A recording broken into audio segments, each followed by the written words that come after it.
Good morning, Mountains. We are live here in Warfield, Kentucky. We got J.J. Pruitt to my left. I'm Darryl McCoy and Bradley Damron from the mean streets of Marbone Creek.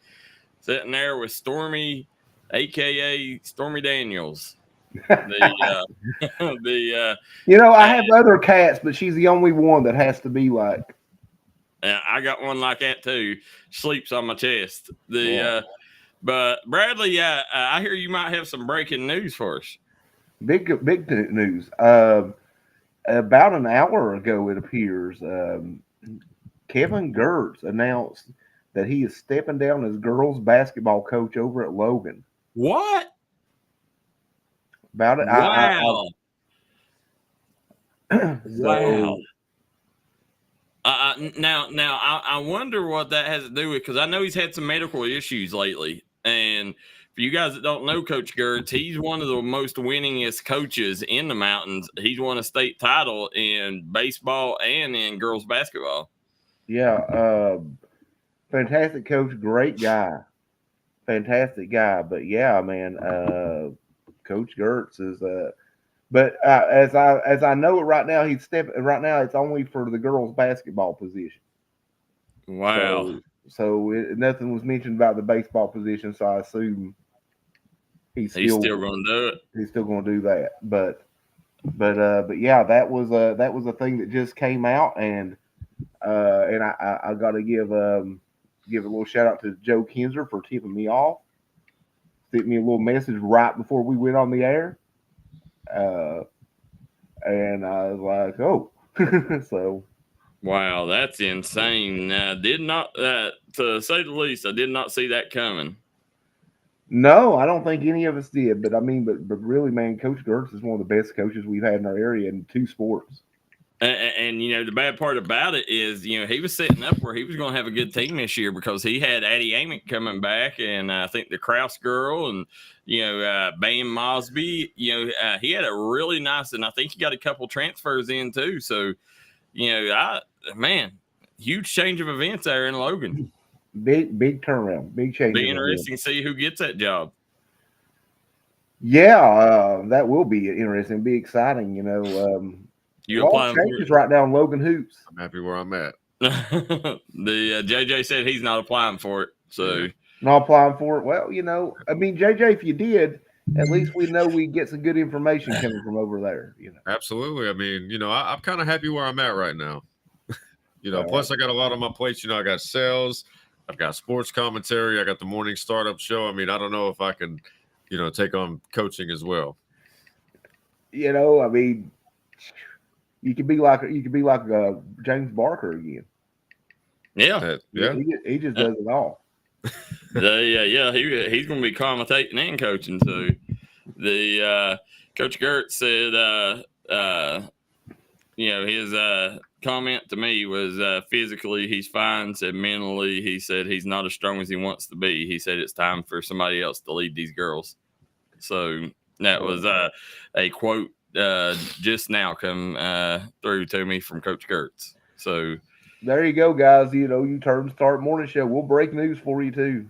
Absolutely. That's what we're here for. Start your day with D&D Sports Network. We're very happy you start every weekday, Monday through Wednesday with us here, as hopefully we can get back to 5 days soon when these fellers are ready to take over the ship, and we will hopefully get to 5 days then. But right now you stuck with 3, and then Thursday night's crunch time, Friday football day. So guys, we got a lot to do. We got Survivor Series picks. We got our picks for the week. We got a lot to talk about. Bradley's got the new statistical leaders that we're going to talk about during today's show. But first of all, today is September 18th, JJ. What do you got for us? The year was 1931. On this day in 1931, in the so-called Mudkin incident, the Japanese army in Manchuria used the pretext of an explosion along its railway to occupy Mudkin and to increase its control. Within 3 months, it had all of the control. Wow. Which is pretty interesting. And then I got another one, which I thought was really interesting. The year was Can I tell you something? Yeah, sure. I don't think that was very interesting at all to me. Well, I mean, I appreciate your opinion. I'm just kidding. I'm a fan of all history. Oh, okay. So the year was 1961 when UN Secretary General Dan Hammarskjöld died in a plane crash that generated much speculation. A 2017 investigation found that it appears plausible that an external attack or threat may have been the cause of the crash. Wow. Yeah. Huh. And that's crazy because it happened in 1961, and then Yeah. that many years later they were able to do an investigation and come to that conclusion. And then I got one more for you guys. The year was 1970. Another tragedy. American rock guitarist and singer Jimi Hendrix, who fused American traditions of blues and jazz, rock and soul with the techniques of British avant rock, ended up passing away of an overdose Wow. in London. Now that is a big day. Yeah, one of the members of the 27 Club. Yeah. I think he might have been the third person to be a part of that club. No, I was when I was a kid, I had to be a member of what was that? My grandma used to watch that news program, the something club, Bradley. 700 Club, probably. Is that what it was? The TV show? Was it the religious club or like the really religious one with Pat Roberts? Or where they were talking about? No, there was a TV show that come on at night time, the something club. Had to be the 700 Club. No, I think it was the something club. Was it a Christian channel? I don't know. Is that 2020 Club or I don't know. I can't remember. Somebody I'm sure will tell us who it is. I remember seeing the 700 Club used to be on all the time. Whether you wanted to see it on TV or not, you'd see it. Well, that might have been what it was. I'll try to find that for us here. I can't remember what it was, but what's the 27 Club? The people that died at 27? Yeah, Jimi Hendrix, Janis Joplin, Robert Johnson. What was the guys? There was a dude from the Rolling Stones, one of the original, Brian Johnson. Tupac. No, he wasn't. He was 25. Amy Winehouse. Kurt Cobain. Well, what about River Phoenix? I'm not sure how old River Phoenix was, but yeah, there's like 6 or 7 members of the 27 Club. Janis Joplin, I don't know if I mentioned her, and all of them were, and Jim Morrison. Yeah, he was a part of the 27 Club as well.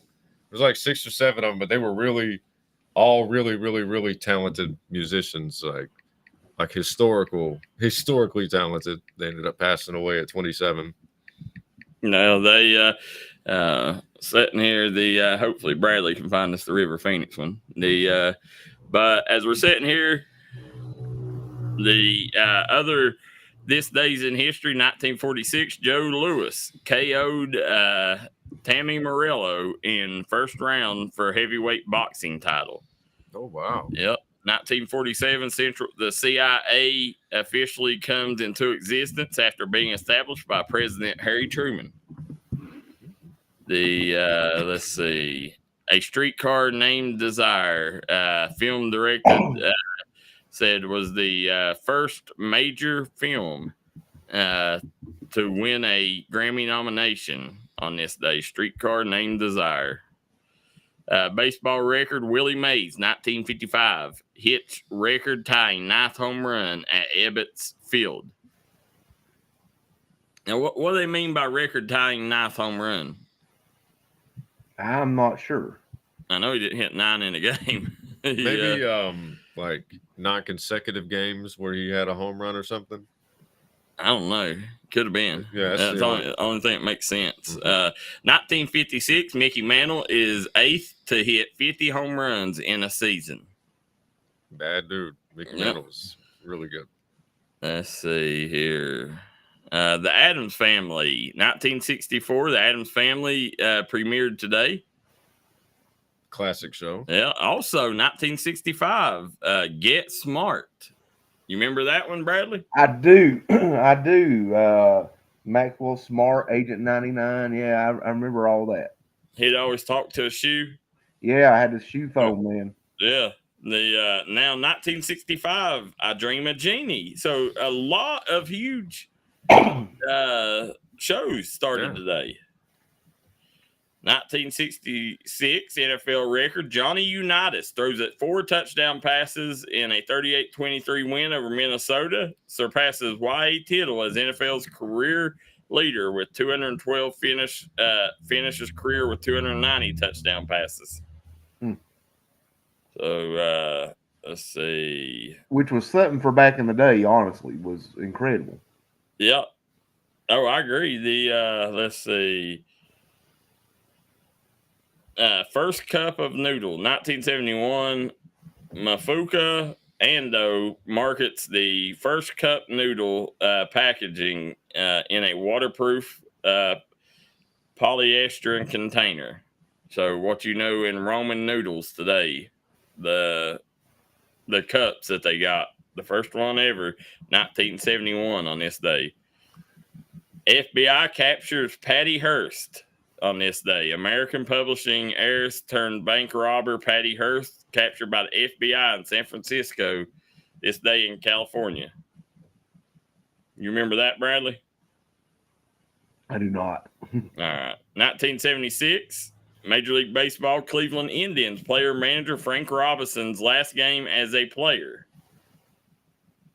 Really? Yep. Oh, wow. 1977, Brooks Robertson. It was Brooks Robertson night in Baltimore. We just mentioned him yesterday. Yeah. So he had a hell of a week, didn't he? He did. Yep. Let's see. Anything else here? 1987, film thriller Fatal Attraction, directed by Adrian Lynn, had Michael Douglas and Glenn Close in it. That was a good movie. It was released on this day in history. It was a good movie. Now, let's see if we got any. Let's see, 500 pounds of 6-inch Hershey Kisses is displayed at one time in New York Square in 1990. Why that's news, I don't know. Anything? That's a real Hershey Kiss, man. Now, 1994, Ken Burns documentary miniseries Baseball premieres on PBS, Emmy for Outstanding Informational Series. I do not remember that one. 1996, Roger Clemens ties his own major league record with 20 strikeouts. Let's see. Seve Ballesteros and Nick Faldo elected to World Golf Hall of Fame on this day in history. Rush Hour in 1998, Jackie Chan and Chris Tucker was released on this day. I watched that in theaters when it came out. Did you? Yeah. Great movie. When you go to the movies, do they get you like the high seat like you get at McDonald's? They did once upon a time. Like once I finally got past like 6th grade, I was good to go. But yeah, for the first couple of years, it was a struggle. Couldn't see over the. but one benefit was, I got children's tickets for like $3. So do you still take advantage of that? Not as much as I used to. It's been a while since I watched the movie. Going to the movies now is like $30 a person, and I'm like, I'll just bootleg it. I always when we go and eat the JJ, I always take and get him for the child price. I'm like, this is my son, and he tries to give me Happy Meals while he's eating filet mignons. At least you get a toy, man. Listen, JJ, JJ's the one. He's gonna work every angle he can to get discounts. You can bet that. Them coupons, I'm telling you. If they quit raising the prices of food, I wouldn't have any problems. But they took my double cheeseburgers and raised them $1.50. The McChickens are up. My meal is about $15 now. It used to be $7. Well, that rounds out this day in history, JJ. Whose birthdays are today? Well, I did want to bring up something real quick. You asked about River Phoenix. Yeah. He passed away at the age of 23 in 1993 on Halloween night of all time. Oh, wow. That was so young, I swear. Yeah, that's awful, man. That's terrible. But we got a couple celebrity birthdays. The first one we're going to go with is Serge Ibaka. Okay. We're going to go with the soccer player Ronaldo. Not Cristiano, but the one that just goes by Ronaldo. Really good soccer player. We got Dennis Johnson. Oh, okay. Which Dennis Johnson? From the Celtics. Yeah. Former Finals MVP. Just making sure. Yeah. Yeah. We've got Lance Armstrong. Okay, yeah. We've got Tony Kukoc. Wow.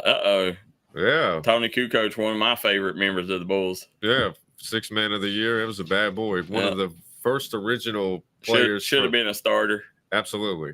100%. And last but not least, we got Jada Pinkett Smith. Wow. Yeah. I'm not a big fan of Jada Pinkett anymore. I think she's abused and mentally abused, Will. Will, I mean, come on, man. You can have anybody you want. Yeah, well, listen, man, Will, you have more money than anyone could ever make in a lifetime. Yeah, you could. Listen, just go away. Yeah, go have some fun. Partake in some of them P. Diddy parties. I don't know if I go. I don't know about the P. Diddy parties. Dial back a notch, right? Yeah. Well, let's look at the old book of faces here and see whose birthday it is on here. Jim McCauley. Happy birthday, Jim McCauley. Rhonda and Josh Vance. Denzel Chapman. Devin Sanders. Trenton Atkins, Chapmanville Tiger. Oh, wow. Yeah. Let's see. Mason Allen, Paintsville Tiger. Let's see. Anybody else important? Christian Howell, the Betsy Lane Bobcat. Now, also, guys, I would be remiss if I didn't mention yesterday we missed a birthday, and it was the Phenom Cassidy Rose birthday yesterday. Oh, wow. Yeah. Happy belated birthday. Yeah. And guys, I was supposed to happy birthday, Deidre Rash, too. I was supposed to today take off and go to Leslie County this morning. And I don't know if I can make it now to Leslie County in an hour and a half, but I do want to definitely mention it, and hopefully we can do a story on it later. They are unveiling the Tim Couch statue today. Oh, yeah. Oh, wow. So at Leslie County. So I didn't get the invitation until about 10:30 last night. So not in time for me to make it, but definitely want to mention it, and hopefully we can get over there and look at it here in the next couple days. That'd be really cool. Oh man, listen, I have a cousin who played his high school football at Sheldon Clark, and they upset Leslie County when Tim Couch was there one year, and he had a big sack in that game, and I remember being young, and he was like, "Look, this is where I sacked Tim Couch." Yeah. Rewind that play. This is where I sacked Tim Couch. Well, I know everybody at Belfry, they still people still show the highlight where Tim Couch broke the record against Belfry. So that their claim to fame. Man, Tim Couch was something else. Tim Couch is the best to ever do it from the mountains. It's not even close. He's the best mountain quarterback ever. Yeah, I think you have to give him that nod. I think. He was round one, pick number one. Right? I think if I was going to go one even that's even close, it'd be J.R. House, in West Virginia. But as far as in Eastern Kentucky, I don't think I remember another quarterback. But J.R. House in West Virginia would probably be the one that had that kind of folklore. Yeah, well, and he was one of those guys. It would have been interesting if J.R. House would have gone to college to play football, but he wouldn't focus on baseball. I wish he would have. I would have liked to have seen it because he was like really good in both sports, and he chose baseball. And baseball, he didn't have that big professional career. So, and I'm still convinced that the Browns may have ruined Tim Couch. They very well could have. Yeah, his NFL career, I should say. He had a fantastic collegiate career. Well, as we sit here, we're going to take our first commercial break, and when we come back, we're going to get into our topics, stories, and more coming up next. So we'll be right back here on the Startup Morning Show. Award-winning tire shop that focuses on customer service that's family-owned and family-operated. Stop by and see our friends Jeremy and Chasta at Punk's Tires. If you have a hectic work schedule and you're looking for a non-stressful, convenient way to buy tires, take advantage of Punk's Tires Appointment Saturdays. If they don't have the tire you're looking for, they guarantee it to have it the next day. Punk's Tires can take care of all your needs in tires, wheels, wheel alignments, brakes, rotors, minor mechanic work, and more. They'll treat you like family from the second you walk through the door. Come see us in Virgie, Kentucky, or give us a call at 606-639-TIRE. That's 606-639-TIRE. Wear a lot of hats. There are coaches, volunteers, church members, neighbors, someone who's there when you need them, especially when you need them most. That may be a lot of hats, but they're all the perfect fit. Kentucky Farm Bureau, big on commitment.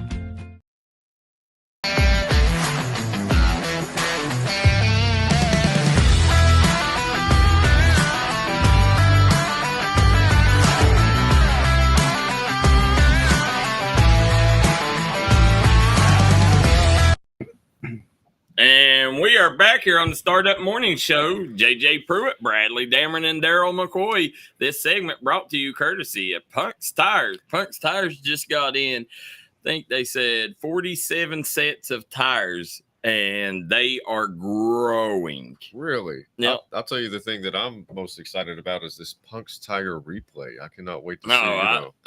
Well, you've already seen No, it. I mean, just like whenever the games begin and stuff, like seeing let's take a look at Punk's Tires replay of the game. And, yeah. Well, we used it during the not that version. That's the new one, but we used a version of it in the OPB Switch game. Oh, really? Yeah. Oh, wow. So, you have to go back and check that out. So, as we sitting here, guys, somebody messaged and asked me what's up with the glasses. Well, when I left here yesterday, I thought we was going to have to cut the show short, but we was able to continue the show. And basically, they said that it was either a scratched cornea or a bad case of pink eye.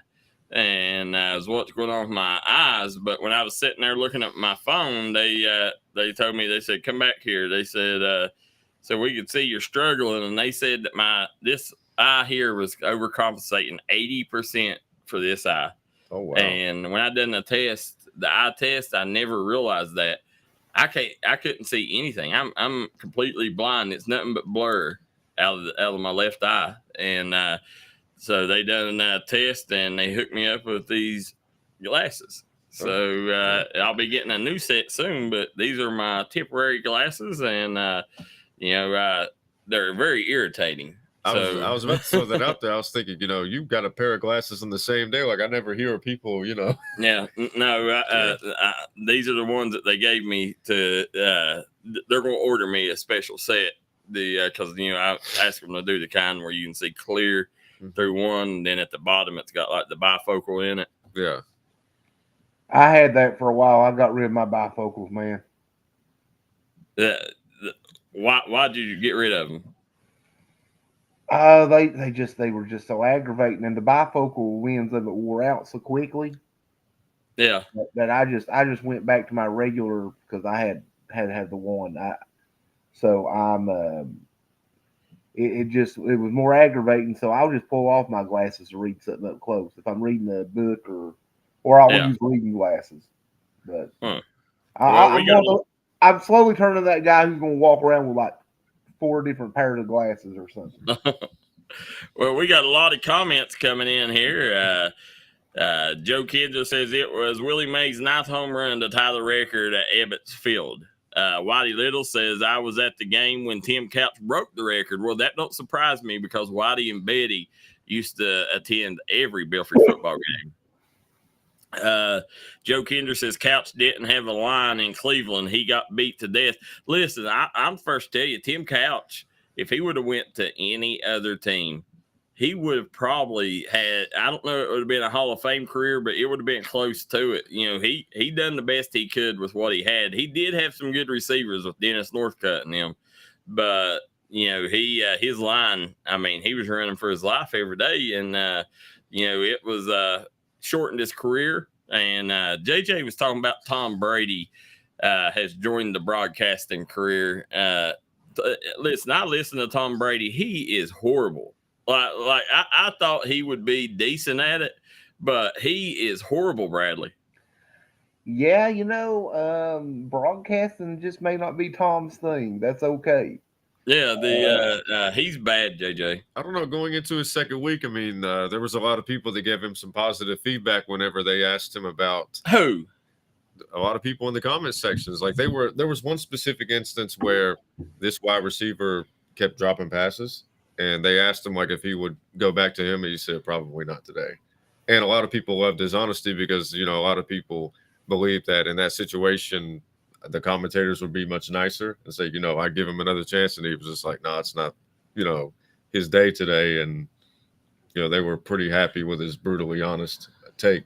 But this was in week 2. Week 1, they said he was god awful. But week 2, there was one highlight. I didn't watch him in week 2, but I'm hearing that the Dolphins may make him an offer to come quarterback.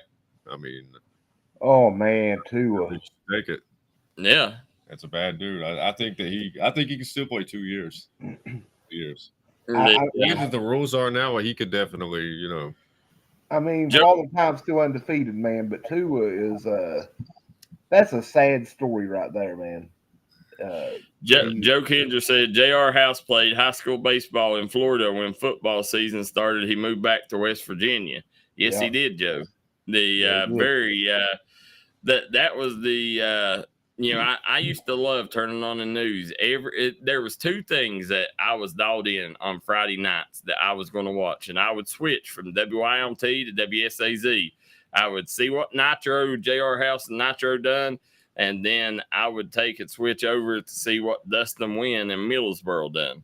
And, those was my 2 Friday night go-tos.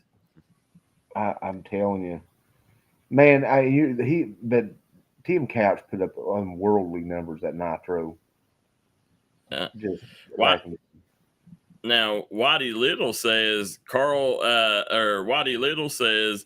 Adam Eastwood had over 200 rushing yards in that game. Adam Eastwood, a.k.a. Hollywood, former Belfry running back, was one of the first great ones to come through in the Haywood era. There was probably 3 or 4 before him, but he ended up having a really good career there. Matthew Waite says, "Go Detroit Lions and Belfry this week." So Matthew, we appreciate you weighing in. The guys, keep your comments coming here. If you got a question, give us a call on the Double Quick hotline at 606-230-8911. That's 606-230-8911. Get it on the double at Double Quick. Call us on the Double Quick hotline. Now, guys, can't wait to hear from you. No, absolutely. The JJ, you got the hotline ready, right? I'm ready. There we go. I would love to have somebody call in. Yep, JJ is ready. All right, guys, let's go into our first topics, and we want to release our Mingy beef jerky primetime performers, and Bradley's going to tell us about them here as we pop them up here. Week 4, primetime performers, Mingy beef jerky, primetime performers. Bradley.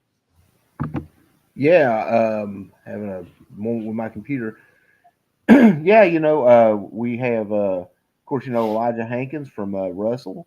He was 6 of 12 for 231, 4 touchdowns, interception. Also had 63 yards rushing and a touchdown in Russell's 38-0 win over McGoffin County. And then you had Andrew McCutcheon had a monster game for Betsy Lane, 33 record-breaking day.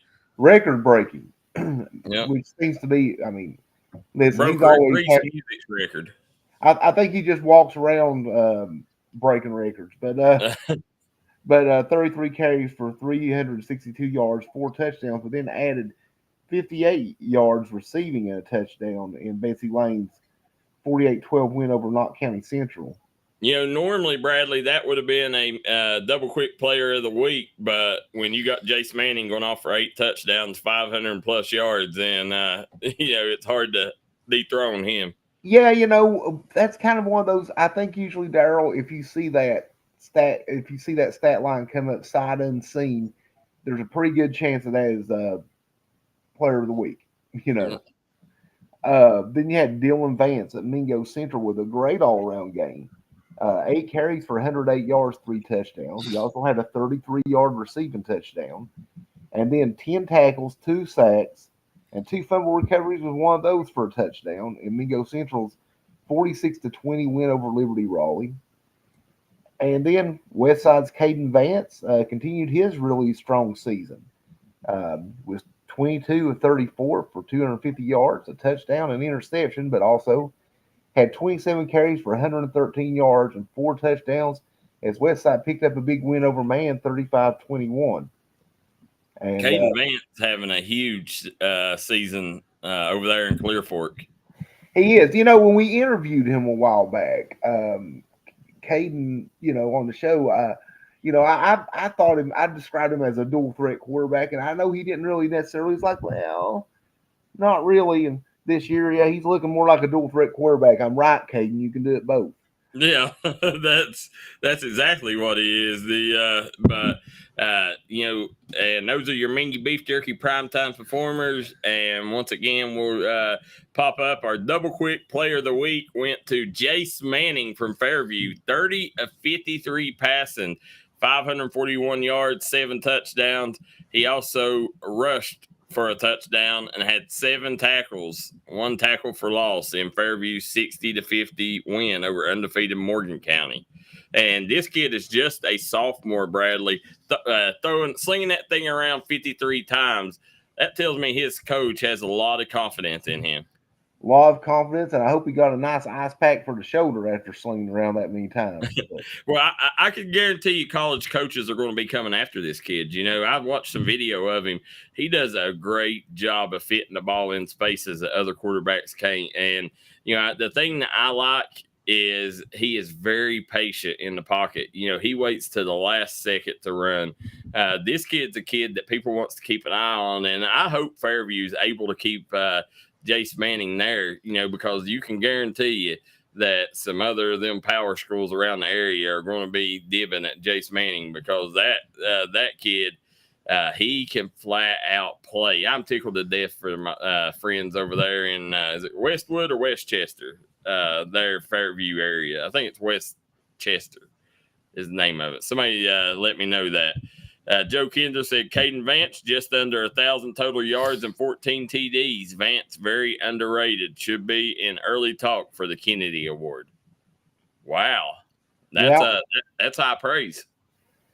Yeah, and I agree. I agree with Joe on that. I don't hear a lot of talk statewide. I tell you a lot of that, and it's a little unfair. People think about past years where Westside hadn't had the most success the last couple of years, and so I think that's the issue, is he didn't come into the year with a lot of hype, but I mean, I could see it coming. I know Joe and I have talked; he could see it coming too. We saw it coming last year. Yeah, this was coming for him. Well, they as we sit here and look, guys, also, well, I tell you what. It's come that time. We got a lot of topics to talk about. So what we'll do is we'll come back, do blind draw, then we'll do our picks, and then we'll do our survivor picks, and we'll answer the fans' questions in the meantime. Does that sound good to y'all? I'm good with it. Great. All right. Absolutely. We'll take a quick commercial break. Be right back here on the Startup Morning Show. Central America, head to Sal's Steakhouse. Sizzle your senses with mouthwatering steaks, juicy burgers, savory chicken, and fall-off-the-bone ribs. Sal's Steakhouse, where your taste buds will thank you. Unleash the flavor at Sal's. Taste tradition, taste the difference. In America, what does that mean?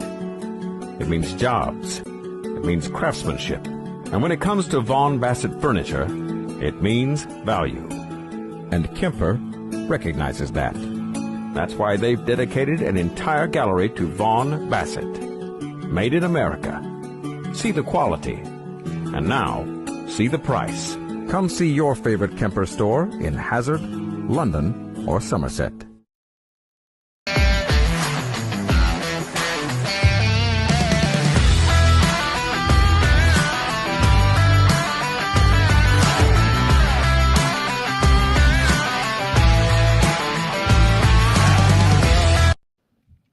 And we are back here on the Startup Morning Show. Bradley Damron, JJ Pruitt, and Darryl McCoy. This segment sponsored by Freddie Lewis, Pike County Commissioner. Freddie Lewis for Pike County Commissioner spoke to Freddie yesterday, and one thing he promised me is to figure out. He said, if they ain't fixed by the time we get there, he said, by the time election day comes, he said, I will make sure I do something about them cones in South Williamson. So, that is terrific. Yeah, so that alone is enough for me. That's it. Hey, that stole my vote. Yeah. So, hats off to Freddie.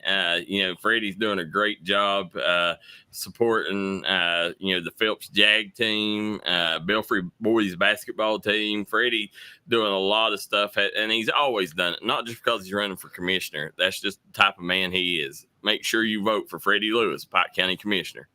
We're going to have to get Whitey Little one to put up on that hill so everybody can see that big sign of Freddie Lewis. Absolutely.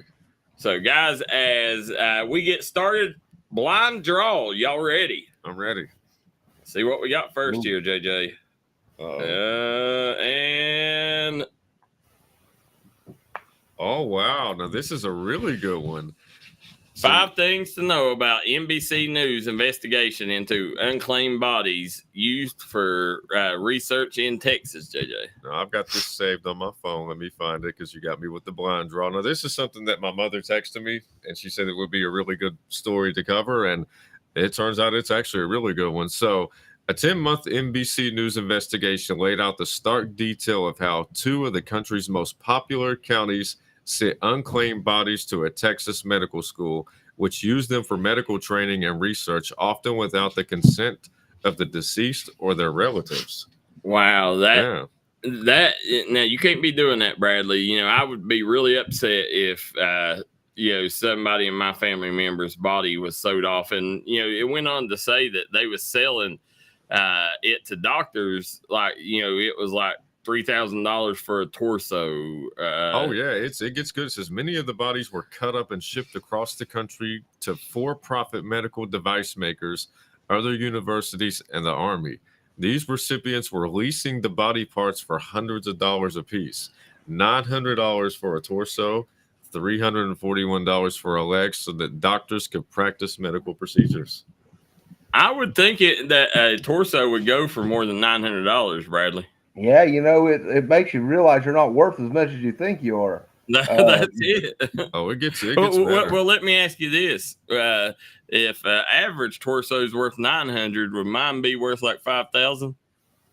Because it's a little bit bigger. I mean, I'll let Bradley answer that one. Yeah, Darryl, you got the Rolls Royce of torsos. The bigger the better. So it gets a little juicier. The NBC investigation focused on Dallas and Tarrant counties, where elected officials have approved of sending more than 2,350 unclaimed bodies to the University of North Texas Health Science Center in Fort Worth since 2019. So over 2,350 unclaimed bodies. Wow. That is unbelievable. That it's awful that they would do that, but it's I guess they'll stay unclaimed, if nobody family members can find them because they're cut up and dissected on. There's no way to really know. Yeah. So, guys, let's go to our next blind draw. Oh, here we go. What do we got going? Lord have mercy. 1,000 bottles of baby oil, cocaine, and violence. Disturbing details alleged in Diddy's sex crime indictment. JJ, tell us about it. So we obviously know that he's been charged with, racketeering and, illegal human trafficking. Well, the details of the story get a little more interesting now. It says he allegedly forced victims to participate in what he would call as freak-offs.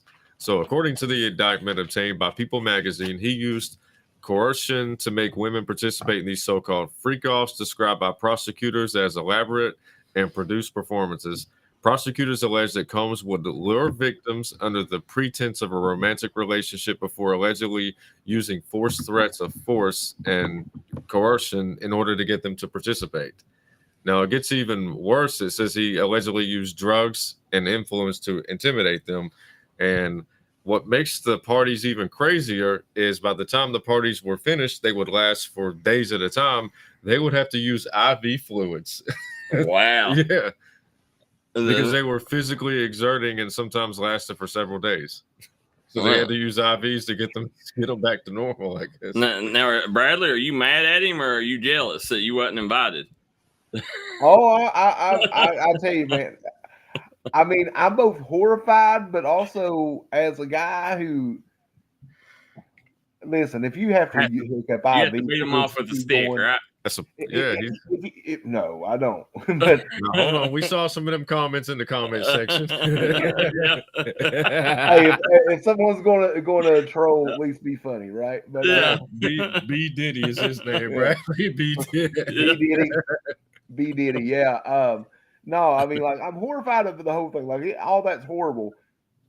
I will say that if you have to hook up IVs to keep going, you're probably partying too hard anyway.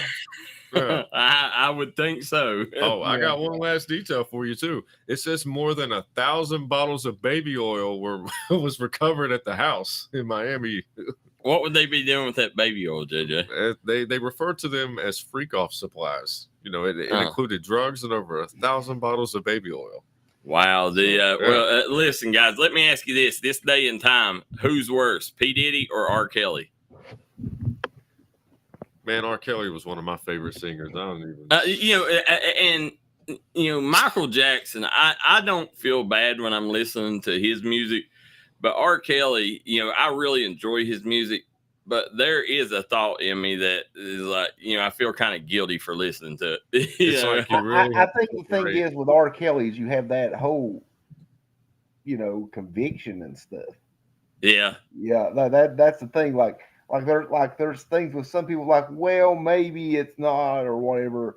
I think we pretty much know with R. Kelly at this point. And listen, the stuff, and I mean, R. Kelly, there was a video of him peeing on an underage girl. So, we got to see that with our own eyes. I never saw that. I mean, I never saw the video. JJ, we're going to look his Google searches up. Let's look at JJ's Google searches, Bradley. You said I saw it with my own eyes. So what are you watching? I think that's the real question. I didn't see any video. I'm just saying.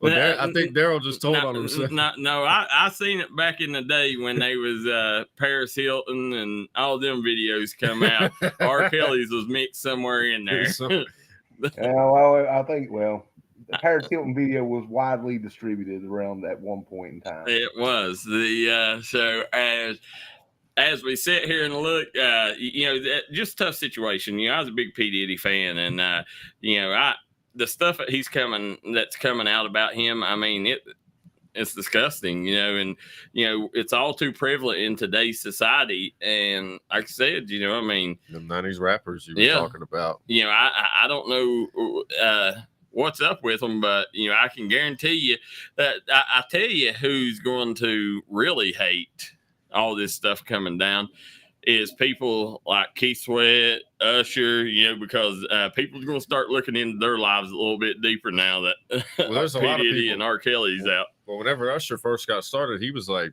I think 14 or 15 years old. Yep. So, I mean, a lot of people think that he might have possibly been a victim. Once upon a time. There's allegations that Justin Bieber might have been a victim as well. Well, you also had what was Lil Wayne and Birdman? Yeah, and then he had some girl bands that he produced, like Danity Kane. Yeah, like there were some people that they thought that they might have been victims as well. So let's move on to the next topic here, JJ. All right, let's see what you got for me. Hezbollah hit by a wave of exploding pagers and blames Israel. At least 9 dead, thousands injured. Yeah, I thought this was a crazy story because, like, when it said pagers, I'm thinking like Yeah, I ain't heard of a pager since like 2000. So I used to have a pager, and I had pagers for years. I had one up to probably 2010. I had one in like 2001, and it was like they had it at Appalachian Wireless, and it was like $25 a year to keep one, or $25 for like 3 months or something like that. My uncle got one through the county, and he gave it to me, so that was my pager. That was a good times. I miss the pagers. Yeah. But yeah, pagers used by hundreds of members of the militant group Hezbollah exploded near simultaneously Tuesday in Lebanon and Syria, killing at least 9 people, including an 8-year-old girl, and wounding several thousand, officials said. It says Hezbollah and the Lebanese government blamed Israel for what appears to be a sophisticated remote attack. And I'd say sophisticated is an understatement. I mean, that's... Well, I don't know that using pagers is very sophisticated. It's I think it's a little outdated. I don't know. I mean... But making them explode, though, man, I guess they just typed in a signal and said, all right. And boom. Well, it kind of reminds me of that movie Law Abiding Citizen with Jamie Foxx and Gerard Butler. There was a scene in the film where the judge got a call on her cell phone, and as soon as she picked it up, like, it exploded. Yeah. So that's immediately what I thought of. I tell you, the most sophistication, and nobody ever remembers this movie, Bradley, but, back in the day on TBS, there used to be a movie. It's called Bad Boys. Nobody remembers Bad Boys? No, not with Martin Lawrence and him. It was Bad Boys, and it was about these these 2 guys that went to prison. Well, come to find out, I think one of them raped another one's sister or something like that. But in jail, they took and rigged up a boombox, and this guy was, coming out of the cell with a boombox, and he rigged it up to explode the boombox. Oh wow! And it ended up exploding. But it's look that movie up, Bad Boys, Bradley, and I guarantee you that you may remember it as when we was younger. There was always certain movies like that one, the movie with Cher that had Rocky in it. Can't remember the name of that one either, but TBS had like a certain 7-8 movies that they would play all the time. Billie Jean, the Billie Jean, one of my favorite movies. But as Beastmaster, Bradley, Beastmaster. Yeah, Beastmaster. Yep, that was a good one. I'm trying to find this movie for you, Darryl. Planet of the Apes. Here we go. California governor signs law to protect actors against unauthorized use of AI. I think this is pretty interesting because, like, AI is getting scary. So in this article, California Governor Gavin Newsom signed off Tuesday on legislation aiming to protect Hollywood actors and performers against unauthorized artificial intelligence that could be used to create digital clones of themselves without their consent. The new laws come as California's legislators ramped up the efforts this year to regulate the marquee industry that is increasingly affecting the daily lives of Americans, but has had little to no oversight in the United States. Now, what's interesting about this AI technology, like I've heard some songs on TikTok, like there was this one individual who took Drake's voice, and he wrote an entire song with his voice, or he wrote an entire song and then recorded it, and then used this software to make it sound like Drake did it. Yeah, and he put Drake and The Weeknd on it, and he made a instrumental to go with it as well, and he put it on Spotify, and it got like 3 million hits. And ended up making a song. Yeah, and nobody knew that it wasn't him. Wow. Yeah. I mean, it took a minute for Drake to get online and say, that's not me. Yeah. But yeah, the song was that good. So, I mean, that's how scary AI technology is getting. I mean, they've got these programs where if you can speak into the software, they'll tell you to read like 6 sentences. I wish AI wasn't. I don't think we're ready for AI. Well, there are some benefits. Like I think you and I talked about that country singer that got in that accident in like the 90s or the early 2000s, and it messed up his voice. I can't remember his name, but anyways, he ended up recording some music recently using the AI software. Like he got in the studio with like 3 or 4 people. They wrote the song and then they composed it, and then they brought a country singer in to sing it exactly as if it was him singing it. Yeah. And then they replaced his voice with the AI, and they ended up putting together a song. Yeah, I just think there's a lot of bad. Bradley, here is the cover of the movie I was talking about. I was just going to tell you, I found it while you all were talking about AI. Sean Penn, and it also had like Ali Sheedy and Clancy Brown, and yeah. Oh wow. Yeah, this was one of the most interesting movies that when I was a kid, I watched it all the time. And you could see the guy on the steps, the blonde-headed guy in the background there. Randy Travis is who JJ's talking about there. Yeah, and that was actually a really good song. I mean, even though it was AI, but it was really good. Whenever you sit here, this movie right here, I suggest to anybody, it's a classic. Go watch it. And you don't remember it, Bradley? I don't remember that one, Darryl. I don't. I remember a lot of stuff that was on TBS, but yeah, TBS it was the original Bad Boys movie. TBS used to probably be where I watched most of my movies when I was young. Yeah, I can't believe that you don't remember that one. Sean Penn's been in a lot of good films too. Yeah, I'll tell you, one of my favorite Sean Penn films is Mystic River. Yeah, it's a good one too. Yeah, really good movie. I'm a big fan of that one. Yeah. And he's also I think, to me, I think the best actor, the actor that transforms to any role better than any of them, is Christian Bale. Oh yeah, absolutely. What was that movie he did? The Machinist. I think that's the film where he didn't sleep for like a year and a half or 2 years. Like he hadn't slept in like a year or two. I don't know. He done that one. Then he done Insomnia or the one Machinist. with the boxing movie with Mark Wahlberg. The Fighter. Yeah, The Fighter. Mm-hmm. It is incredible how much he looked like Dickie. I think he won an Oscar for that performance. Well, that one, and then I'll tell you another one that you wouldn't believe him in, but go back and watch. There was a old Christmas movie where he was kind of a kid. It's called like Little Girls or something, Little Women or something. I can't remember. It had a lot of big actors in it, though. Had like Winona Ryder and a bunch of other ones. I think it may have had one of the Judds in it. But it had a lot of big named actors. Maybe Susan Sarandon might have been in it. But it's called Little Women, I'm pretty sure. But he was in that one and played a really good role in that one as well. So as we move on here, let's see. Do we got another one? We might have time for one more. Let's see.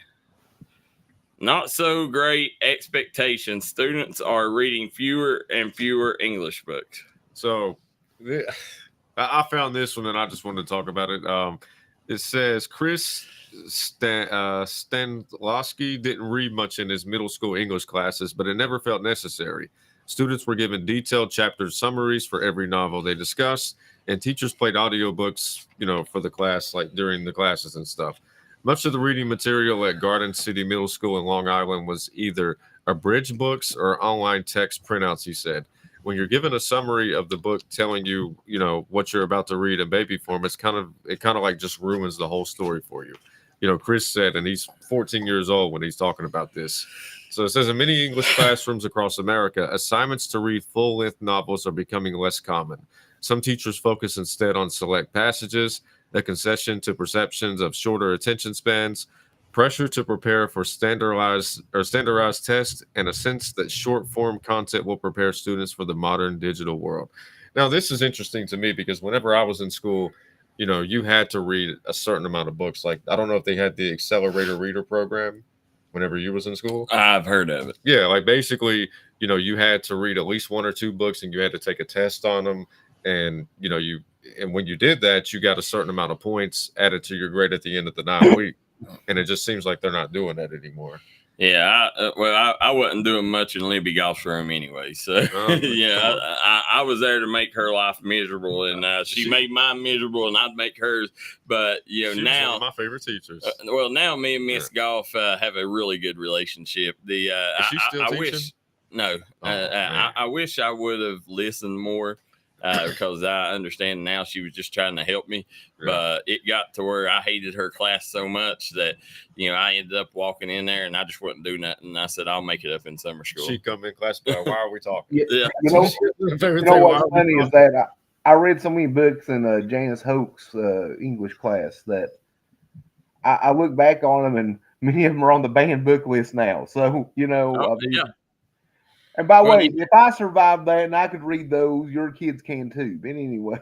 Well, you had the old Dante Inferno and of Mice and Men and yeah, movies like that. We see we got a lot of comments coming in. We'll get to them, but we got one more blind draw here. Let's see.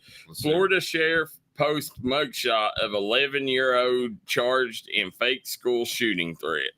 Now, guys, this story right here, you probably ain't got this one. Yeah, I was looking for it. I didn't remember this one. This one, this sheriff in Volusia County, Florida, Michael Chitwood at the Chitwood Police Department, ended up taking, and he had 54 threats in a week's time. 54 threats to either school bombings or shoot schools up. Some kind of threats to a school. They got a hotline where parents can call, or anybody can call if they know a threat and be anonymous and call. Well, ended up getting 54 threats, costed the department over $21,000.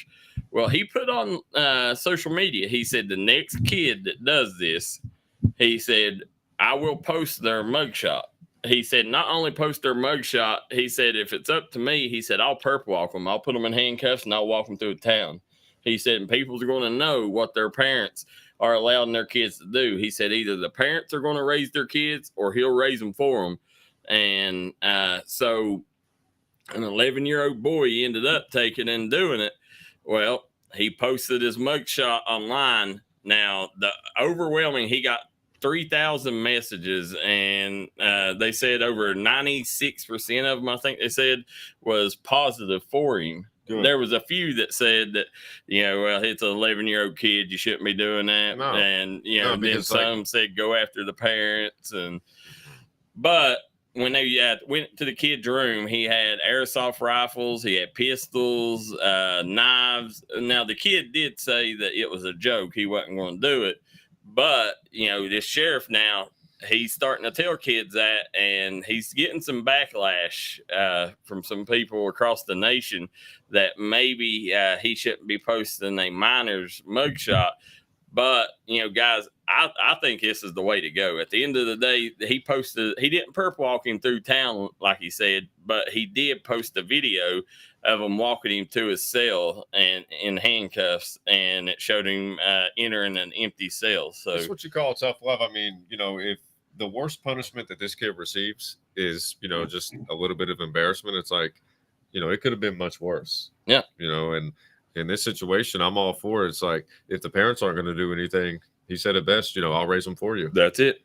That's it. Because if you go to because they say go to the parents, okay, you go to the parents, and if they're already acting that way and not even raising their kids, it's like, what good is it going to do to go tell them what's happening? They probably already have an idea anyways. Yep.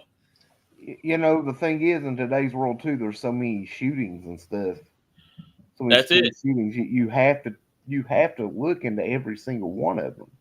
Yeah. And so if you have kids out there doing that, then that's a lot of time, money, and effort that could be spent looking for people who are actually going to commit a crime. So, and I want to be honest with you, I think that should be like, punish these kids for even making threats like that. I'm not saying send them to jail or nothing like that, but give them some sort of talking about. No, I mean, like, no. The only thing you do is send them to jail, because you can't give them community service because they're not going to learn anything from that. I mean, give them some sort of punishment. Like if you're going to say, look, I'm going to, like, even if you send them to jail, even if you're saying it as a joke, like, no, you don't joke like that. Yeah, it's not funny. Listen, when you become an adult, if you make a threat like that, you're going to jail. So why should your kid not go to jail? What are the penalties for somebody making a threat like that now? Like for like a minor that makes a threat, like what are the penalties that they can receive from something like that? Is it just a school suspension? Is it, like what No, you go to jail. They actually you go to jail. Yeah, you went to jail since I was in school. You actually like there was a girl that I went to school with. And I won't say her last name. Crystal was her first name, and she ended up taking, and she had a hit list, and she went to jail. There was another boy, Nathan. I'm not going to say his last name. You give them first names, no problem.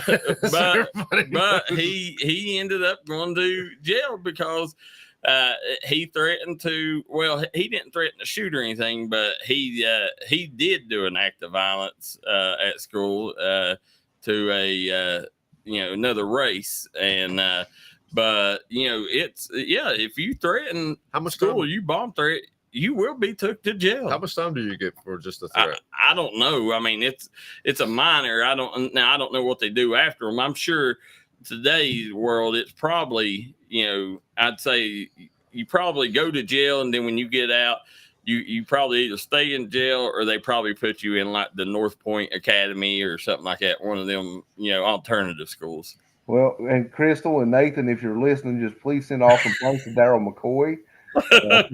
JJ Pruitt and Bradley Damron had nothing to do with any of that. I have no beef with anybody. Well, I don't have any enemies at all.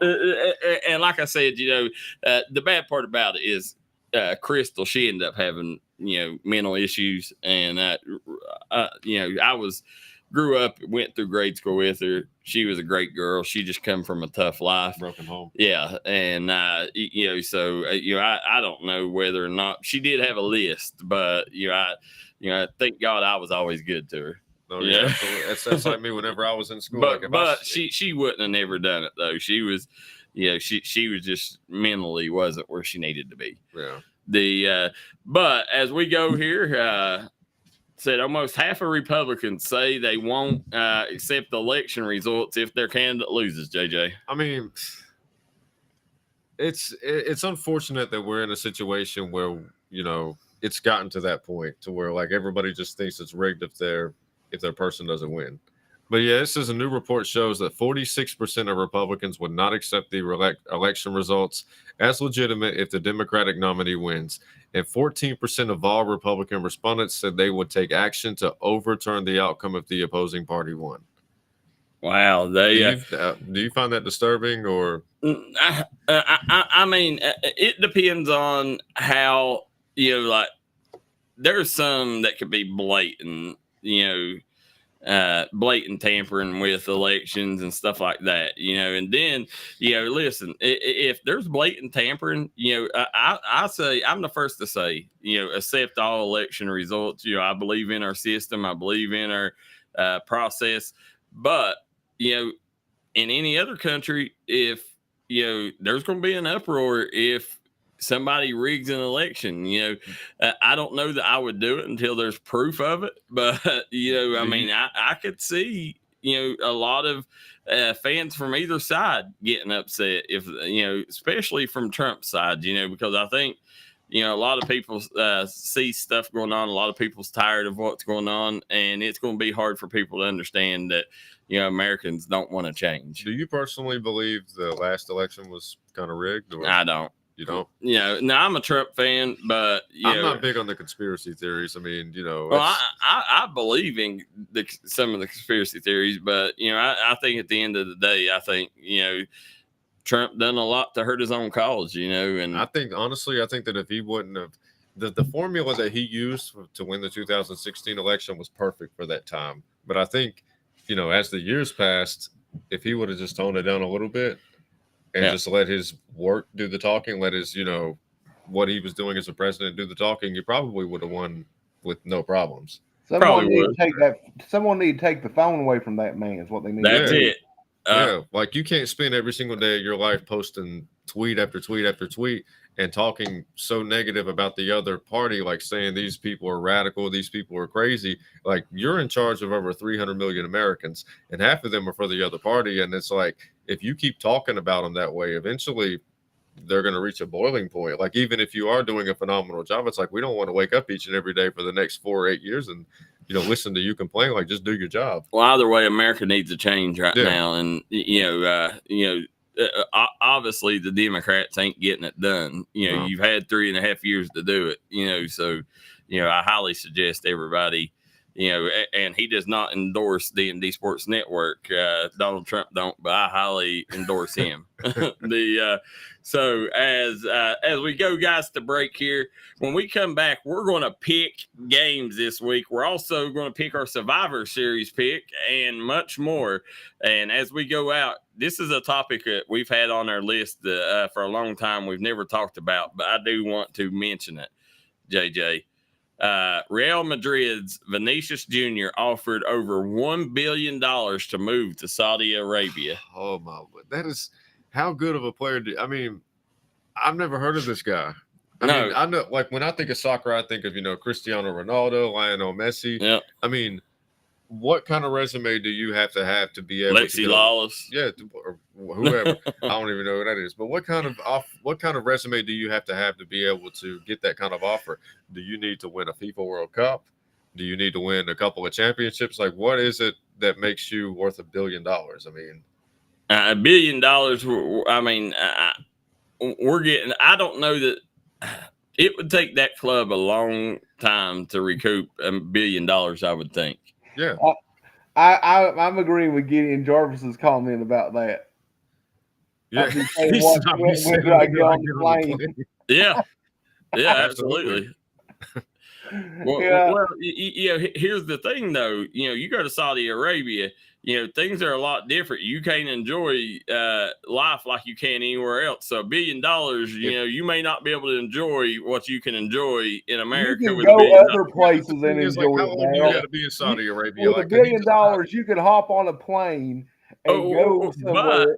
But with that government, though, who says that you're going to be allowed to hop on that plane? I would like to read the fine print in that contract before I sign that one. Because if that was me, I'd just go there on Saturdays, like Friday, like whatever game day is. I'd go there for like 2 or 3 days, and then I'd be on the plane and I'd go to another place. No, you got to move. It said he had to move there. He has to literally move there and stay there. Yeah. Well, I mean, if they're going to pay him $1 billion, you would think that like they're probably going to make some other exceptions for him. Like if they're willing to pay him that kind of money, it's like, well, I would be willing to bet that the people who have a ton of money in Saudi Arabia are probably not governed as strictly as the average person walking down the street. Yeah. Gideon Jarvis says Darryl has a point, but it'd be worth the risk to him. There you go. Amen. Well, guys, we're going to take a quick break. When we come back, it's pickle time here on the Startup Morning Show. Are now available at Kentucky Mountain Health Alliance Little Flower Dental Clinic. Same day crowns. No more temporary impressions and wearing temporary crowns. Same day crowns. Now available at Little Flower Dental Clinic. We also offer cleanings, fillings, extractions, root canals, and bridges. Call for an appointment today at 487-9505. We accept most major insurances, Medicare and Medicaid, and even a sliding fee scale. Little Flower Clinic, your medical home in the mountains.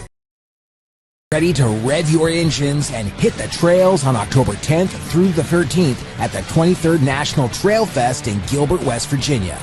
With miles of award-winning trails, sanctioned drag racing, live music, and thrilling poker runs, there's nonstop excitement for everyone.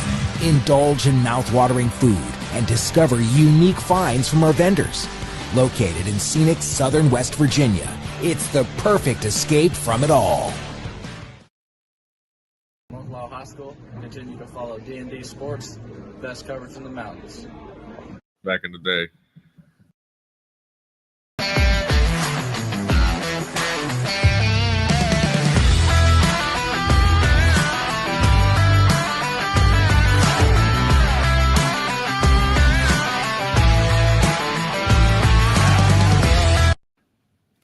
We are back here on the Startup Morning Show. JJ Pruitt, Bradley Damron, and Darryl McCoy here. This segment is sponsored by Jim Mar Services. If you're looking for a job in the coal fields, call Jim Mar today. They will get you back to work with great wages to support your family. That's Jim Mar Services. Call Richie, Eric, Danny, and the crew at Jim Mar Services in Logan, West Virginia. Absolutely. Guys, as we got a lot of comments coming in, Stephen Castador says he's listening while working. So that means you're on your phone and driving because you work for the state road, young man. Hey, wait a minute. So you shouldn't be doing that. But we're We're glad you're listening, listening. though. Not looking, listening. That's it, listening. He said, not watching. You tune in as long as you want. Gideon Jarvis says, I'd say there's some negotiation room there for sure. As long as I get out alive, I can enjoy it after my career. That's true. Let's see. Matt Maynard says Trump had more votes in the second election. Well, that's probably true. Yeah. That's why that's why I'm not a fan of the electoral. Just do the popular vote. And Gideon Jarvis says the old Pizza Hut personal pan pizza rewards for reading. I remember that. I do too. Do you guys remember when you used to go to Food City and places like that, and you could take and cash in your pop tabs? I do. I'll tell you another one, Darryl. Do you remember the Druthers restaurants? Yeah. So, like, for you people who are too young to remember that live in the Kermit area, that Dairy Queen East Kermit used to be a restaurant called Druthers. Yep. And what you do is when you get all A's, you could, on your report card, you could take it in and they would hand you their little meal, which was called like an Andy Dandy meal. It was like their kids' meal. You get one of those for free. But they sponsored it. So what I remember, and I think their mom still had one in here, still an old report card of mine from probably like the third grade or something, because she kept everything. It had a Druthers logo on the envelope that they gave it to you in. Oh wow! I did not. I don't remember that. I can remember that, and I remember getting a report card with the Druthers logo. They were like, I don't know, man. I don't know if it was Mingo County Schools or what, but we were like corporately sponsored or something. Now there still is a Druthers in Kentucky. So if you guys ever get a chance, hit one up. The guys, as we move on here, it is pick'em time here, as I will bring up the games here. Yeah, I'm excited. My Survivor pick'em won last week, so got a chance to prove everybody wrong. He did. JJ, I gotta give it up to you. Did great. Hey, can't go against my Belfry Pirates now. Now. But you guys did say, like, whichever team that you picked the previous week, you're not allowed to pick them again? No. Okay. No. So you cannot pick Belfry the rest of the season. Oh, man. Is what we're saying. Oh, by the way, guys, let's see. I do not have it up here, so I'll have to find it. But I'll find it while we're doing this. Let's see. So we got a comment in the comment section. Joe Kinzer says, I'm working but currently not driving. Some of my customers from Saudi Arabia that are in the United States going to college, some of them have told me the government pays them up to $12,000 a month to go to school there, but they got to go back. And it's tough on them after being in the United States. Oh, I'd say it is. Yeah, because you got more freedoms here. Yeah. So, guys, here we go. Pick'em series, okay? Ashland versus Russell. Big rivalry game here. Where's it being played at? This is at Ashland.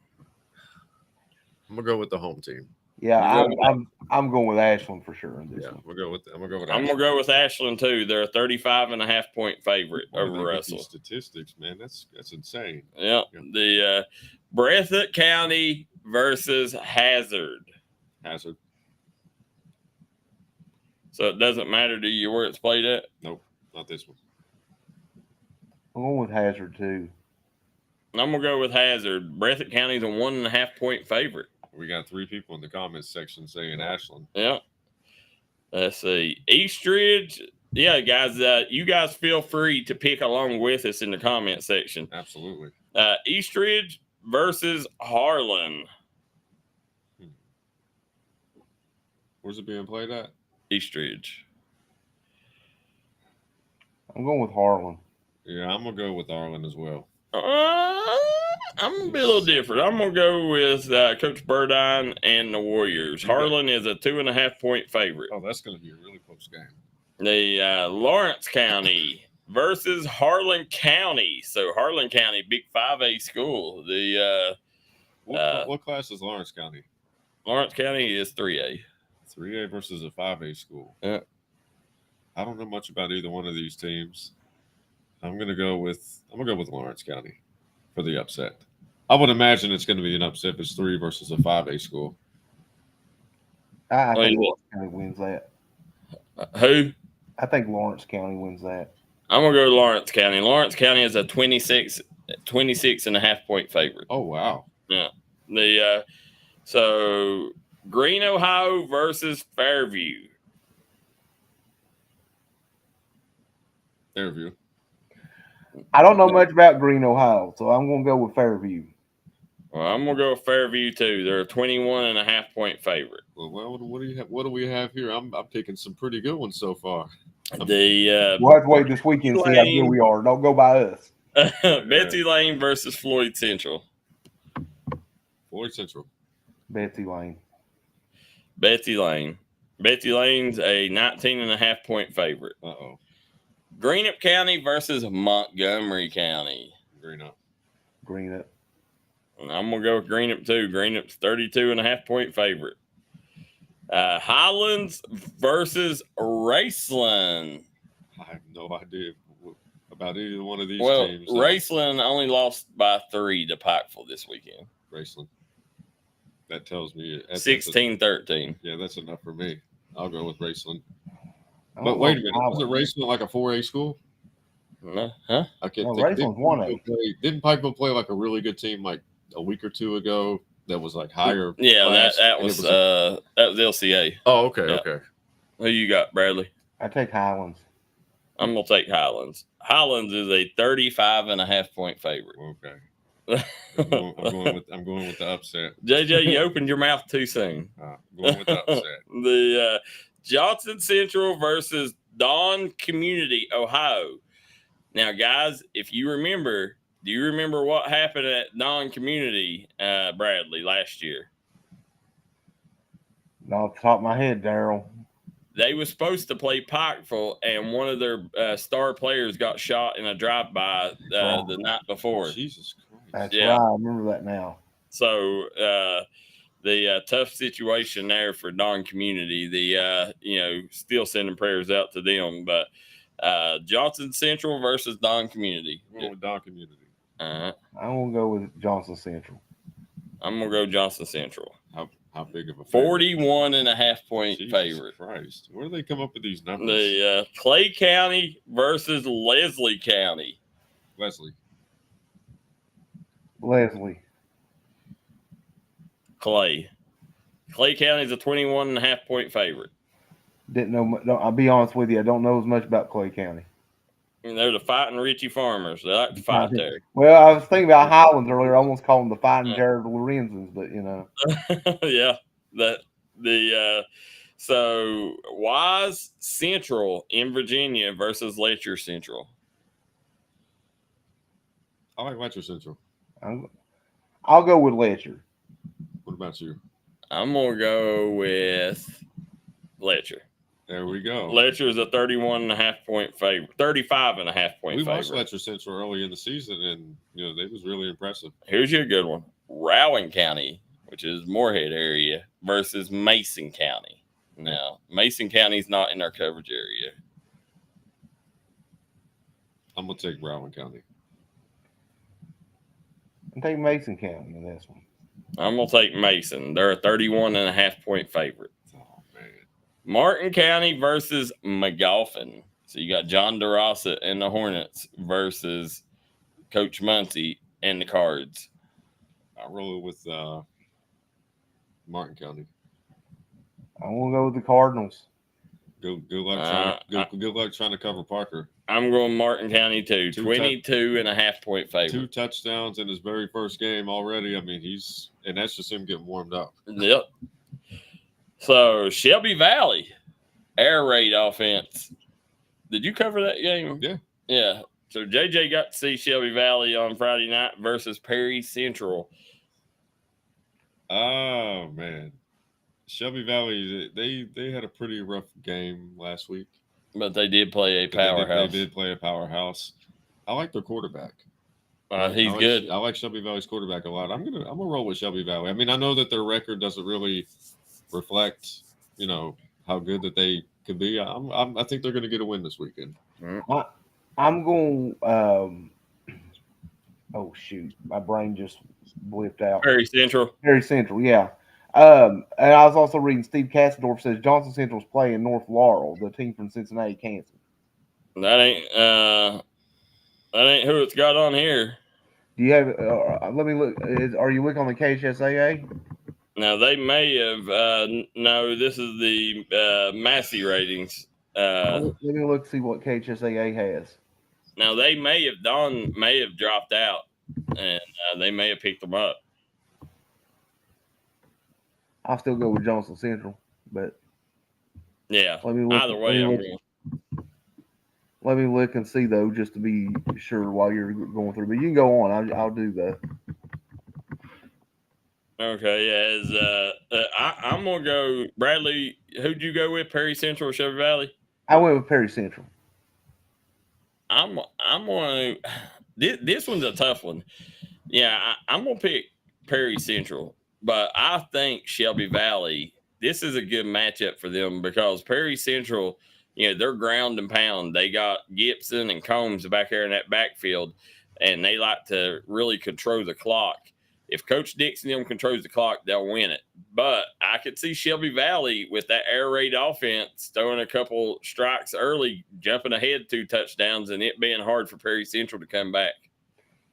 I can see it too. I just have a feeling with Perry Central and Johnson Central is playing North Laurel. Yeah, they missed it on here. Let's see. Russell County, Knott Central versus Phelps. And Bradley, do we know who won that Phelps game Monday?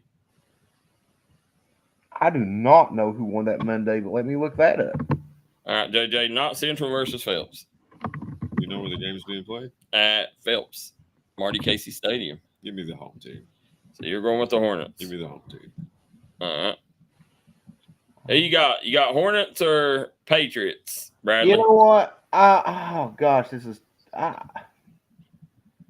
going to go with Knott County Central, but Phelps did beat Twin Valley on Monday, Twin Valley, Virginia, 52-32. Woo. 52 points. That's impressive. For a Phelps team, absolutely. But I still think Knott Central. I'm going to take Knott Central. They're a 26.5-point favorite. Oh, wow. Now, West Carter versus Powell County.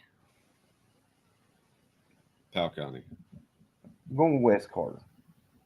I'm going to go West Carter, too. They're a 6.5-point favorite. It's at Powell County. Now, Powell County, they got all the confidence in the world, just knocked off Pike Central this week. So, they do.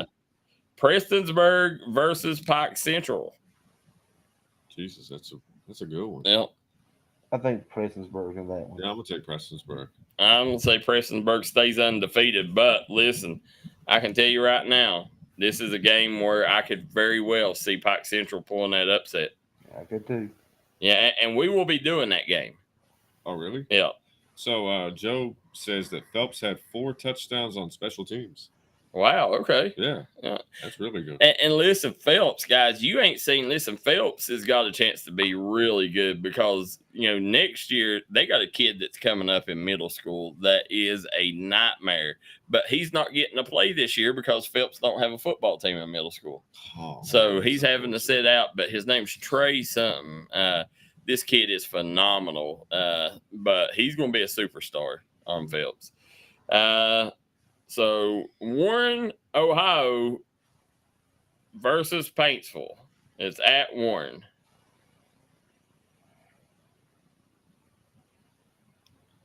Who you got? Warren, Ohio or Paintsville? You said it's at Paintsville? No, that Warren. I'm taking the road team. Well, I'm going to go with Paintsville. I don't know much about Warren, Ohio. So. Yeah, I'm taking the road team. I'm going to take Paintsville because I'm going to show a little belief in them, but Paintsville is a 23.5-point dog. Yeah. So one thing we should document is which is the biggest upset of the week. Mm. We've got a lot of these games on here where you got one team that's a 20-point favorite, 30-point favorite. I would be really curious to know like how many of these favorites, end up getting beat. Be interesting. Western Hills versus Morgan County. Games at Western Hills. Western Hills. Western Hills, I think. Western Hills. They're a 35.5-point favorite over Morgan County. Now, before we get over to West Virginia, you got the big daddy of them all, Pikeville versus Belfry. Man. Now, 5-year winning streak right now for the Pikeville Panthers. Belfry, I think they went on a 19 and won. I think Pikeville only beat them once in 19 years before this 5-year streak. And Pikeville has dominated the Pirates for the last 5 years. I'm taking Belfry. I'm going with Belfry in this one. I just have that feeling this is the year for Belfry to snap that streak. I do too. I think from what I've seen, I think Belfry's the better team. I did not think this going into the season. Right, that's kind of me too. I didn't think it at the beginning, but at this point, I think Belfry's. Preseason, I picked. I was like, Pikeville, they'll blow Belfry out this year. And after seeing both of them play the last few weeks, I have no question. I think that Belfry's the better team. And I'll tell you, Gideon said the exact same thing. He didn't think it before the season. Yeah, he's going with Belfry as well. Yeah, But I'll tell you this right now. Now that all three of us have picked Belfry, I guess it's probably the kiss of death. So congratulations, Pikeville. Well, you're winning since we all predicted it. Yeah, Pikeville's going to have a lot to overcome. The thing is Pikeville, right now, you just what the thing, Belfry in the trenches is very tough right now, and that's where Pikeville's weakness is. So it'd be interesting to see who wins that battle. If Pikeville could somehow win that battle, they'll have a chance. But I think Belfry's the clear favorite in my mind. I do too. I think my opinions changed from the beginning of the season. So where'd you say that game was being played? Is it Belfry? No, it's at Pikeville. Oh, it's on the road. Yeah. Now that'll be even sweeter when they win this weekend. Let's jump over to West Virginia. Oh yeah. The Cabell Midland versus Spring Valley. Spring Valley. I'm gonna go with Midland. I'm gonna go Spring Valley. It's at Cabell Midland, and Midland is a 12.5-point favorite. So Nitro versus Chapmanville. JJ will be doing that one.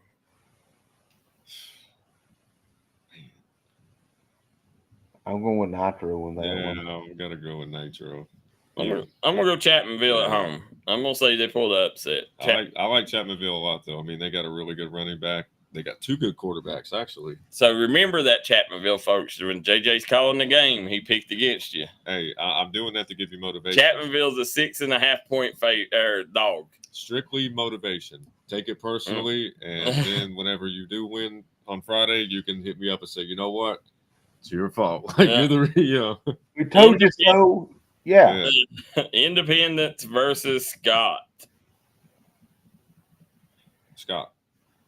It's hard to go against the Independence, man. The Independence is awfully good. I'm going with Independence. Independence is a 20.5-point favorite over Scott. That blows my mind. I'm going to go Scott. I think the Massey ratings are overreacting to the Wayne loss. They don't realize how good Wayne is. We really need to keep statistics on these, on these games that they're ranking. Yeah. I don't know. I'm just saying Indy's awfully good.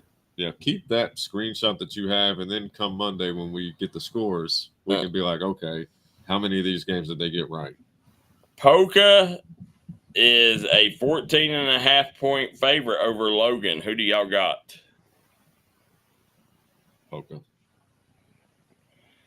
I'm going to go with Polka, but only because I'm not really sure what's going on right now with Logan. with the quarterback situation. You know, the quarterback was suffered an injury last game, so Oh, he did? we'll see. Yeah, he was knocked out of the Tug game, so.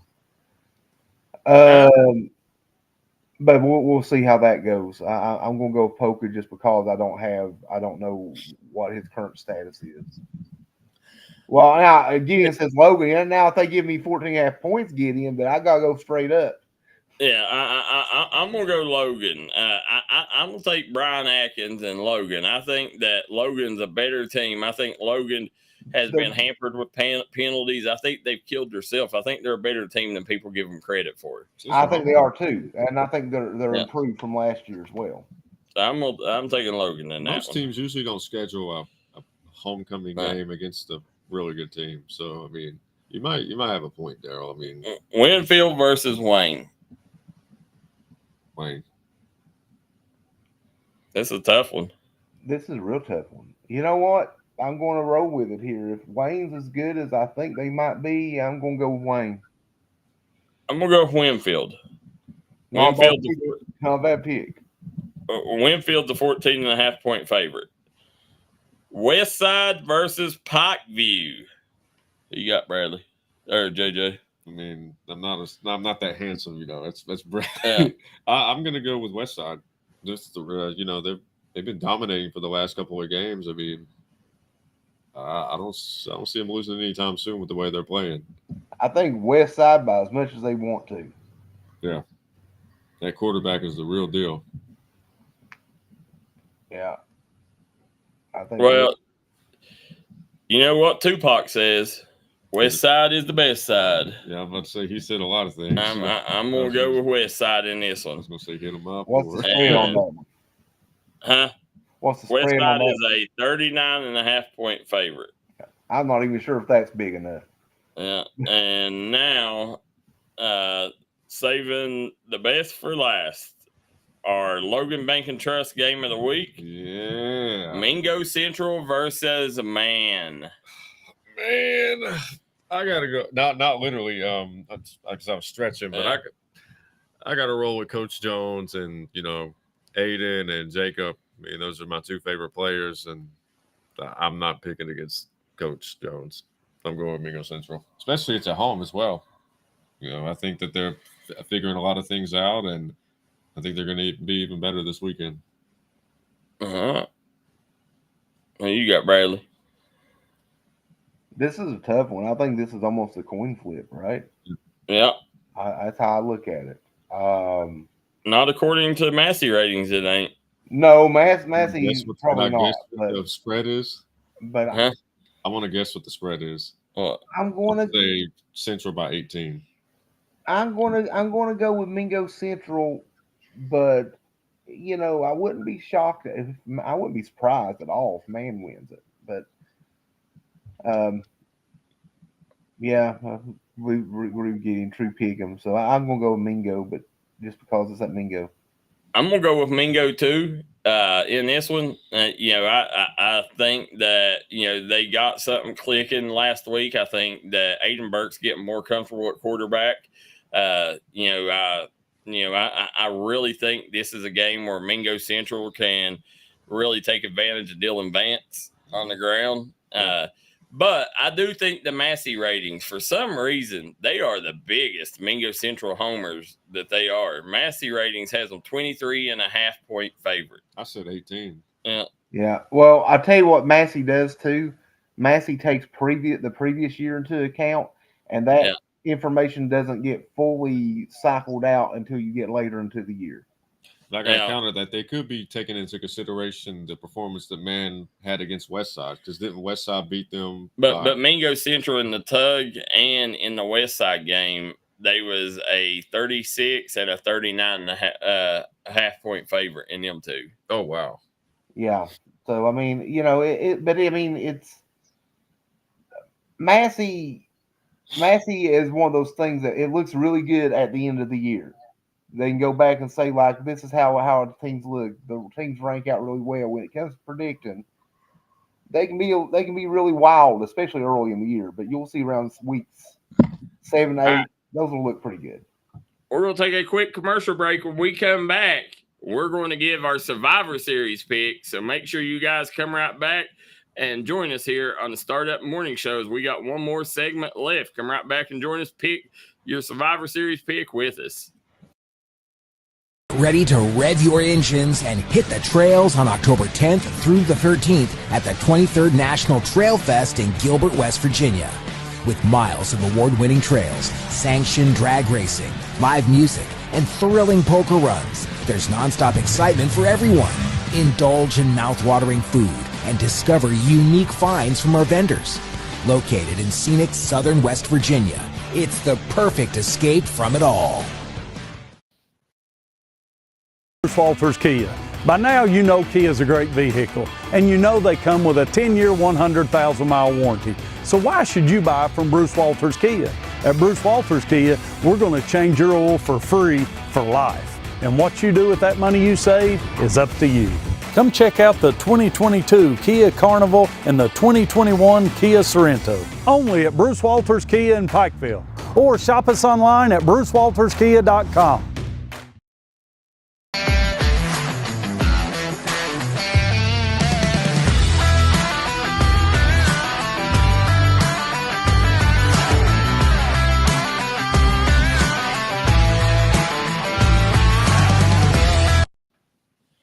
Back here in Warfield, Kentucky at the studio, we got JJ Pruitt, Bradley Damron, and Darryl McCoy here. Guys, as this segment is brought to you courtesy of one of our newest sponsors here, Hatfield's Funeral Home, located in Toller, Kentucky.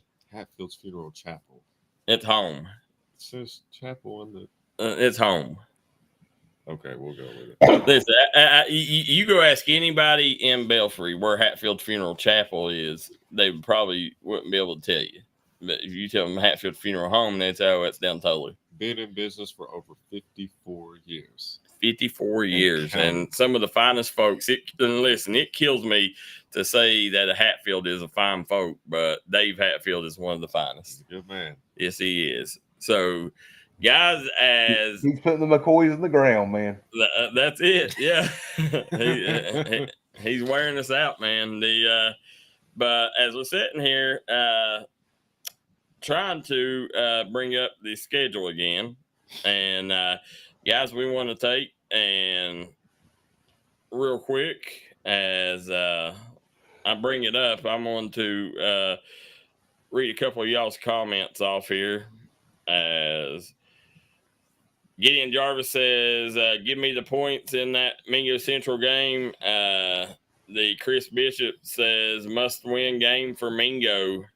I agree. I think this one right here, Mingo, has got to win it to stay in the playoffs. And if they win this one, it could put them in that top 16. They're ranked 16th right now, but there's some teams tied. So we're tied with Wheeling Central for 16th, but I do think if they win this one, they'll find themselves in the top 16. But yeah, it's still early, but it would be a huge win. I do agree with Chris. It's probably a must win for them.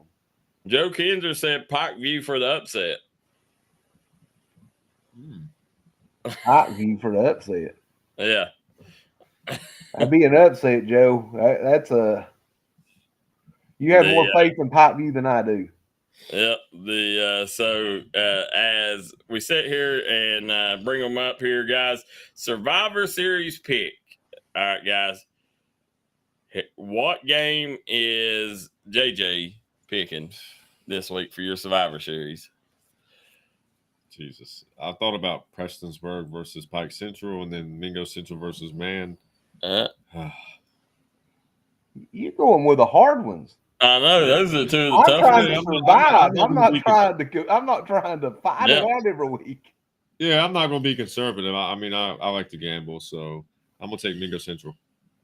Okay, Mingo Central. Yeah, I'm going to take a hard one. I'm not going to go with the safe pick. You're just being a homer. Living on the edge. No, it's not living on the edge. It's being a homer. You took Belfry and Mingo. Living life in the fast lane. Who you got, Bradley? I've got Green up over Montgomery County.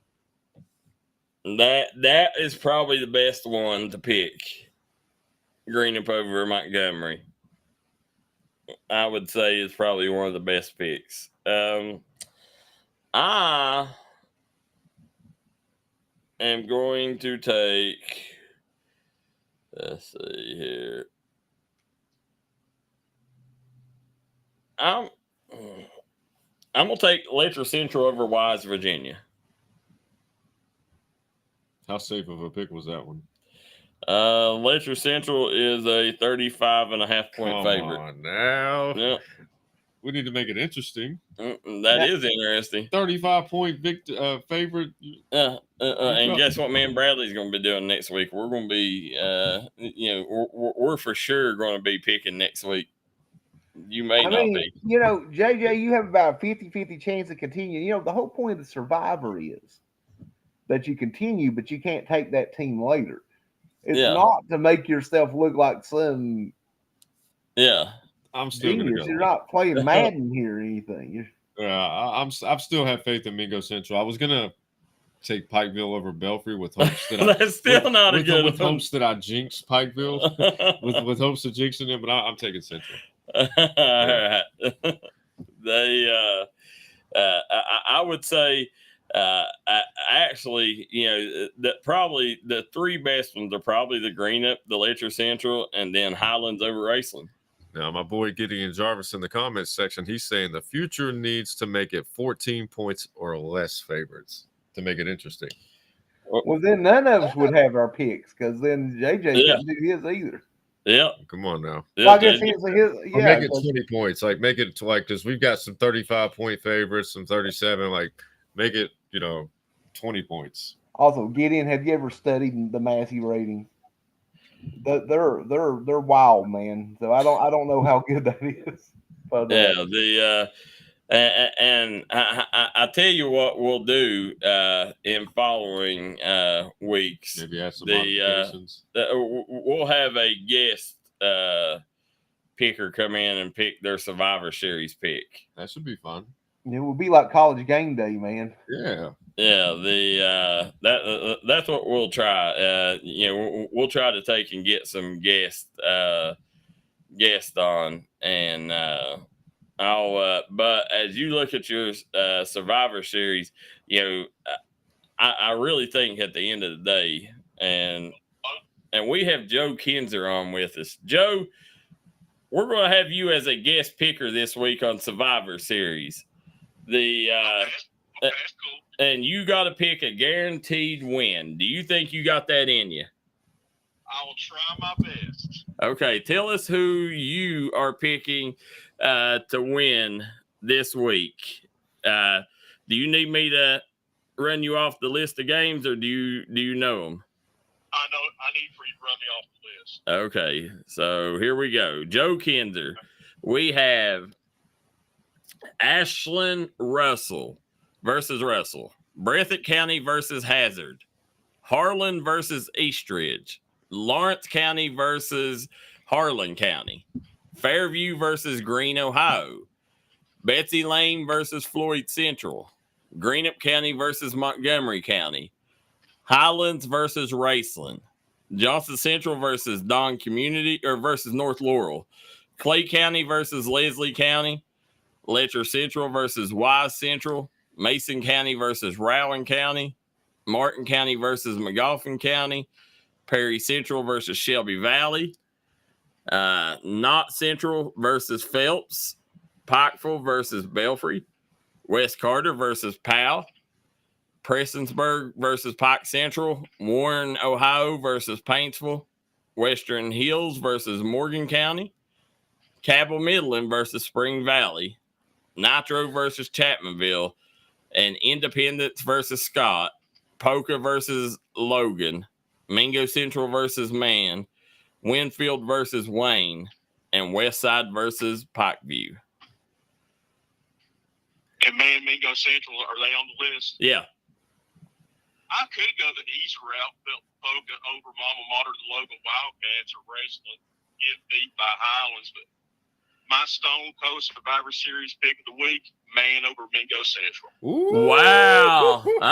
Him and JJ. There you go. I've got Mingo Central. Joe Kinzer Stone Cold Lead Pipe Lock. Yeah. Now Now, Coach Jones might run me off the mountain because I was supposed to be announced, but he might run me off the mountain after that pick. Yeah, Joe Kinzer will be out of a job this coming week, guys. But Joe, you can always come to Chapman. You'll still be able to pick with us. So we appreciate you picking, Joe, and we hope you have a blessed day. All right, buddy. Appreciate y'all. All right, thank you, Joe. There you go. That's our guest pick this week. We will pick a different guest every week. It could be a viewer from the show, or it could be somebody in my phone, and we're going to see if they can get a game right. So just be aware, somewhere before 10 o'clock on Wednesday, you just might get a call. Yeah, there you go. Now, JJ and Joe, one of them is not going to win this week. It's over. The thing is, with Joe being the guest, he doesn't have to worry about coming back next week. That's it. JJ does. That's it. Now, Bradley, statistical leaders, let us know who is leading each statistics in the mountains. All right. Do you want me to just go ahead and give you the full list on each category? You can if you can do it quickly. All right. So passing leaders, it's Brady Johnson, the Max Pelfrey. Brady Johnson's first. Yeah, and now that I look at it, I copied that a little bit, and it looks like they're tied. So actually, it's 1-1. And then there's that 1,072 yards, and then a gap to Red Holbrook from Boyd County, Jace Manning of Fairview, Isaac Duty of Pikeville, Chase Varney from Belfry, A.J. Johnson from Paintsville, Landry Collette from Leslie County, Tyson Sammons from Greenup, and Devin Maynard from Martin County. All right, then you have passing completions. Max Pelfrey leads with 67. Then, going on down, Red Holbrook from Boyd County, Brady Johnson from Shelby Valley, Jace Manning from Fairview, who really came up the list this week, man. Yeah, well, that performance will get you up there. It will. Isaac Duty, from Pikeville, Chase Varney from Belfry, Caden Vance of Westside was tied with Chase Varney with 44. Then Landry Collette, A.J. Johnson, Gunnar Holbrook from Letcher Central, they're at number 10. Passing touchdowns, Jace Manning with 11. Max Pelfrey from Hazard with 10. Landry Collette with 9. Then you have Devin Maynard, LeBron Strader, Red Holbrook, A.J. Johnson, Tyson Sammons with 8. And then you have rushing yards. Andrew McCutcheon at Betsy Lane leads everyone with 854. Then 200 yards back is Zach McCourt from Johnson Central, just to give you an idea of how dominant Andrew McCutcheon has been this year. Then you had Tyson Sammons, Devin Maynard, Memphis Blankenship from Hazard, Jeremiah Austin from Belfry, Jack's niece from Estill County, Caden Gibson from Perry County Central, Bryson Eli from Tug Valley at 9, and then Blake Wireman from McGoffin County. Rushing touchdowns, Andrew McCutcheon again with Betsy Lane with 12, then Devin Maynard, Jeremiah Austin, Memphis Blankenship, and Caden Vance from Westside, the quarterback, all at 8. See, he's a dual threat. But then you had Tyson Sammons from Greenup, Zach McCourt, and Landry Collette with 7, and quite a few dual threats on there, to be honest. Now you see West Virginia. Now you're seeing them players jump up toward the top of the list. They're starting to slide up. Says more games. Although Bryson Eli will probably drop back out of it because Tug doesn't have a game this week. Yeah, they're bye week. Yeah. So, but you'll see more and more guys as the games build up. Receptions: Gavin Johnson from Hazard with 30 leads Anderson Laufer from Paintsville with 21. So Gavin Johnson far and away the reception leader. Cole Hicks from Boyd County, Gavin Brown from Letcher Central, then Jeffrey Everts from Fairview, Jasper Davis from Greenup County with 17. He's number 6. Then from Hazard, Trayvon White, Cameron Sloan at Tug Valley with 16. Both he and Trayvon White are tied there. J.B. Woolham from Belfry with 15. And at number 10 tied is Lane Adams from Pike Central with 14. And still Noah Kilburn still on the list for Leslie County at 14. Ryland Simpson from Perry Central, Matt Hager from Pikeville, and then Mikey Hager, right? yeah, and then Gavin Johnson from Hazard with 459, Anderson Lawfer from Paintsville with 386, Colton Stafford from Shelby Valley with 324, Jeffrey Everett from Fairview 320, Kyler Kennedy from Westside 289. You see him getting there. He's having a monster year, honestly. Kyler Kennedy, that one last game, if he had another game at the rate he's going, he'd probably be number 2 there. Yeah. Mikey Hager from Pikeville 287, Caden Thompson from West Carter 282, then Thomas Crawford from Boyd County, Jasper Davis from Greenup County, Julian Stafford from Martin County, and Isaac Johnson from Fairview. Now, I got Gavin Brown. Yeah, that was a whole thing. That was a typo that I meant to correct and did not, and I am doing that as we speak. Oh, okay. Because Gavin Brown was on the list, and then and he in another category, and I just got mixed up on the thing that was sent. It happens. It happens. But that was meant to be Gavin Johnson. It is meant to be Gavin Johnson. I double checked that last night, and I thought I changed it, and I probably may have at one point, but I had so many issues with. Well, yeah, Meta was having a lot of issues, so Meta was having a lot of issues last night, so Well, as you're changing it, I'll go over the receiving TDs. Anderson Lawfer had 6. Thomas Crawford for Boyd County with 5. Gavin Johnson with 4. Jasper Davis with 4. Noah Kilburn still on the list with 4. Kyler Kennedy 4. And Julian Stafford 4. So look for Julian Stafford to have a big week this week. Tackles. This is the one I always find interesting. Hunter Hilton now has company at the number 1 spot. Crayson Bones Lafferty from Martin County and Hunter Hilton both have 59 tackles on the season. Letcher Central's Garrett Howard, 58 tackles. Eric Germain out of Boyd County, 58. Then we got Dawson Kinser from Letcher Central with 51. Bryson Johnson from Perry Central with 49. Jeremiah Anderson from Pikeville has 47. Lucas Howard has 46. Lucas Howard having a big season for the Paintsville Tigers. Also for Pikeville, Brendan Anthony has 45. Jaden Justice, 44. Braden Holland, Leslie County, 44. Now, Pikeville, their tackle numbers have been insane under Paul Sullivan. Paul Sullivan, one of the best defense coordinators in the business. No surprise. He's a very good schemer. He'll have Pikeville, in the game with Belfry. He'll give them a chance because he's such a good D coordinator. If Coach Mack ever retires, I don't even think it's a question who the next coach will be at Pikeville. I think it'll be Sully. I know that Sully has had numerous jobs come at him. A lot of schools tried to pull him away over the last 5 years, Bradley. No. Absolutely. PAT kicks. Nick Savage from Belfry, 20. He's also a big soccer star, the son of Jason Savage. Jesse Osborne of Leslie County with 14. Troy Bennett, Ashland, 13. Bo Balkin. Now, this kid right here, he is automatic. Bo Balkin from Perry Central has 13. I love watching Bo Balkin kick. Braden Queen, Lawrence County, 12. Corey Hammond, Johnson Central, 12. Leighton Henry, Boyd County, 11. Now, I wonder where Emma Adams for Letcher Central ranks on that list. Do you want me to look her up real quick? If you don't care, let me see. Because Emma, she's one of the only girls that we got. So definitely want to give her some props if we can. So yeah, Bradley is looking that up for us. And as they look it up, guys, want to give a big shout out.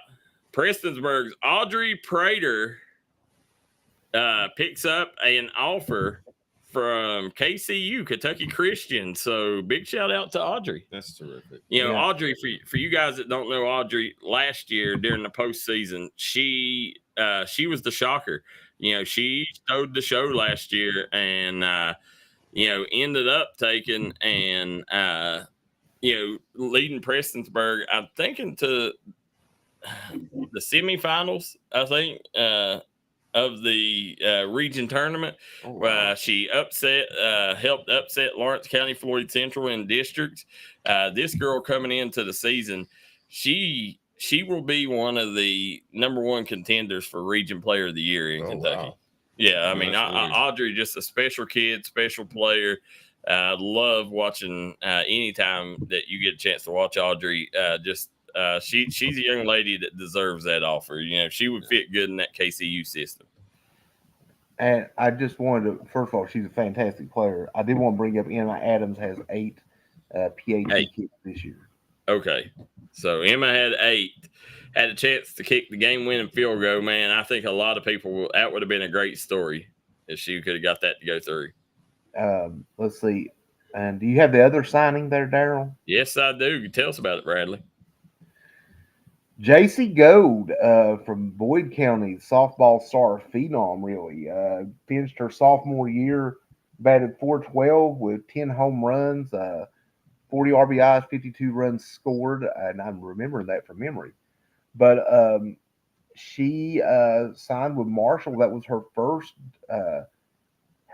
Division I offer, and got that just a couple weeks ago, Darryl? Yeah, 2 or 3 weeks ago. And she took it, and I mean, this is quite a steal for Marshall. I feel, because I think there were going to be some offers from some Power 4 now conference schools come in, and but man, what a talent for Lady Lions. So she's going to go to Marshall, stay close to home, and close to herd.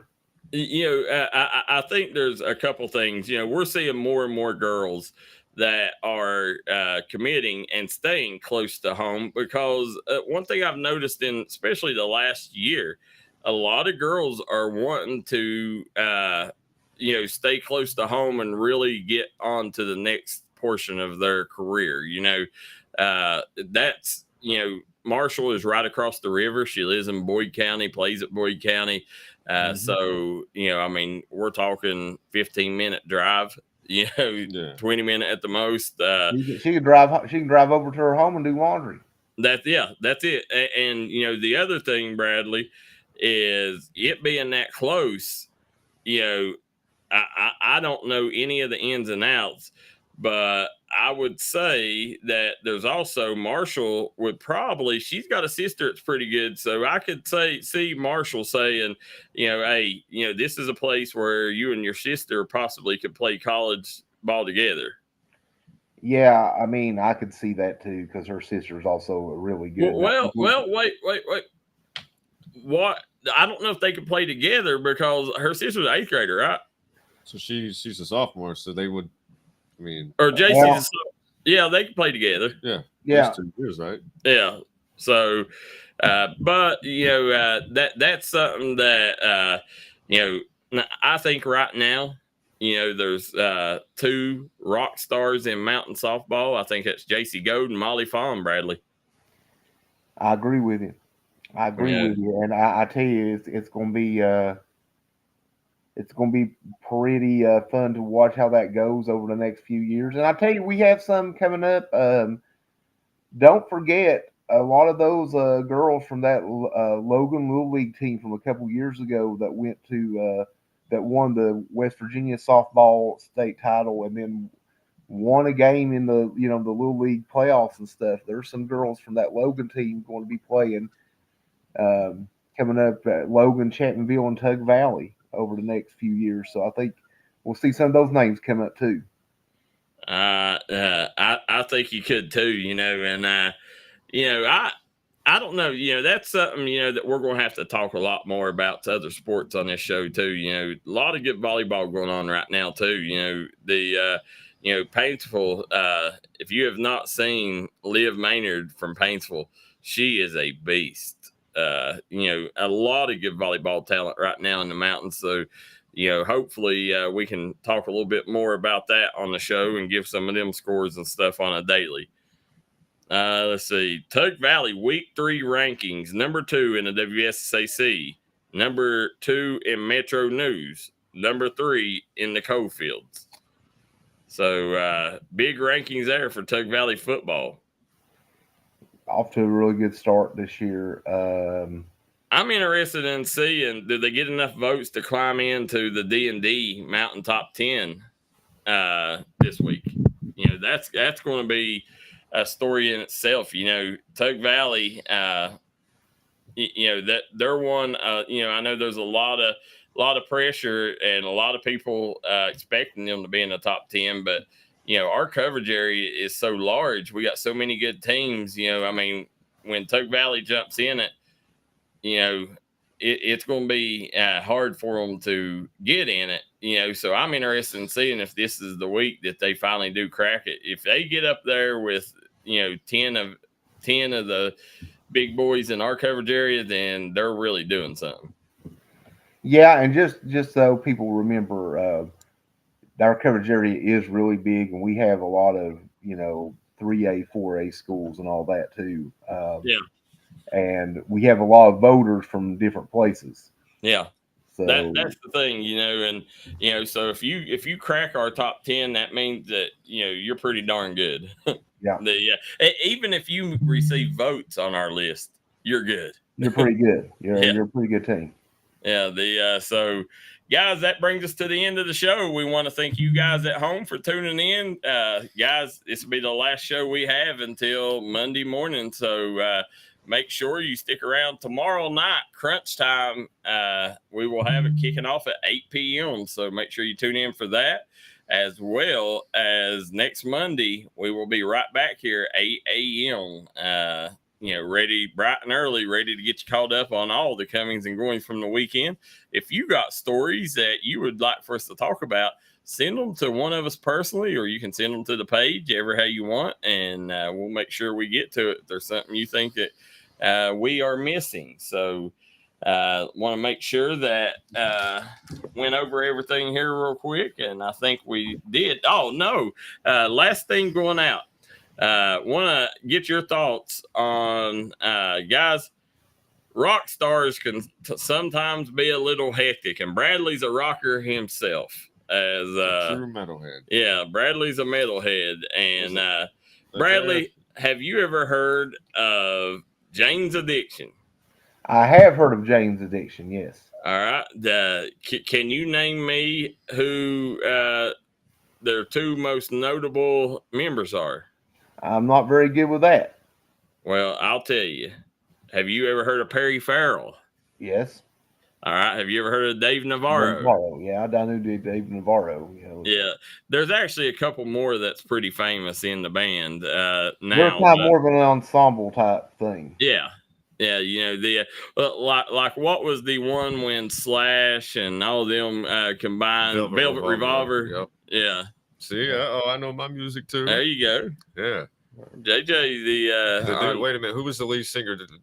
Wasn't the lead singer a part of Stone Temple Pilots? I can't remember who the lead singer. Look at that. Yeah. Velvet Revolver. Scott Weiland was the lead singer for Stone Temple Pilots. I don't think he was. I mean, like whenever they did the super group, like I don't think he was a Velvet Revolver. Let's see, Scott Weiland, yeah. So who was all the members?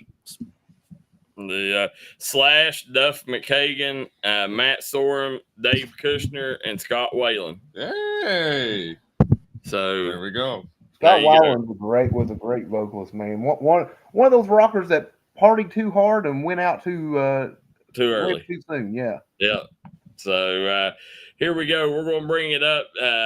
This is what's happening with Jane's Addiction, and we'll talk about it when we come back from the video.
Wow. I mean, tough situation. You know, one thing, Perry Farrell needs to work on his right, for sure. I'm just saying, like, I think old rockers need to remember they're not 20 anymore, and also, Jane's Addiction Fight Club, they could sell some tickets to that. There you go. Well, I'll tell you a little backstory to this. Undoubtedly, Perry Farrell, the last few concerts, he got mad because he said that Dave Navarro and the bassist was playing their instruments too loud and the fans couldn't hear him. And first of all, that's a production. That's not on them. That's the production issue. And but he ended up getting mad, shoulder checking him, and then throwing that right hook at him. Luckily, the guitar, I don't think it would have hurt Dave Navarro, but you could tell by the way Dave Navarro was acting like he was fed up with it anyways. And, from all reports, is Perry Farrell may have an addiction issue, whether it's the alcohol or what. They said that he carries a bottle of wine around all the time. And then his wife come out and said that Perry has been struggling with a sickness. He's been hoarse, and he was upset because they was playing over. He was having to struggle too hard for the fans to hear him. But all the fans are saying that the last couple concerts, you could kind of feel this brewing, that it was kind of like the band members are kind of fed up with Perry Farrell because, they feel like he may have an addiction issue and it's causing them to put on not so great shows. And when you sit there and look, you can definitely tell Perry Farrell's got some kind of issues, looming issues going on. And they ended up coming and announcing that they have canceled their tour. This is on their tour, and they have canceled the remaining stops in their tour. And they didn't hide. They said that they pretty much put out there blamed it on Perry Farrell.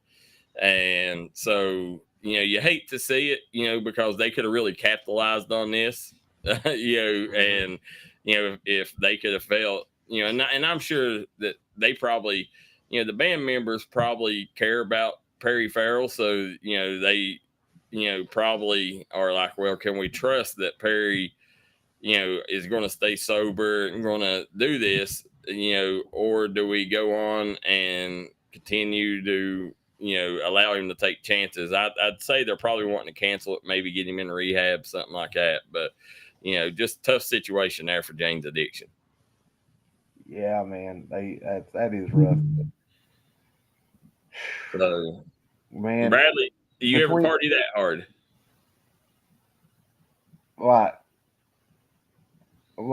not where I'm like fighting like guitarists and stuff. I mean, I've been in mosh pits and stuff. I would die in one now, but younger me, I was. Well, and they say that that he was on a rant. The concert before said that he was just mumbling to himself about talking about his brother in a mushroom patch or something like that, and said that he was just like kind of mumbling. Nobody could get what he was saying or anything like that. So this has been an ongoing thing. Never partied so hard I was talking about mushroom patches, no.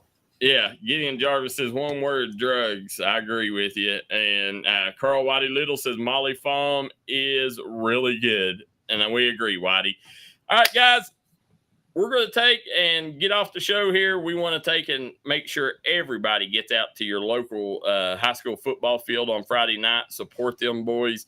Even if you can't stick around for the whole game, stop in, support the team by buying concession or, do something to support them, even if it's stopping by for 10, 15 minutes, because it does matter. And, guys, we look forward to seeing y'all on Monday morning, but make sure you tune in to Crunch Time Thursday night, 8 p.m. But for JJ Pruitt, Bradley Damron, and Darryl McCoy, so long and good weekend.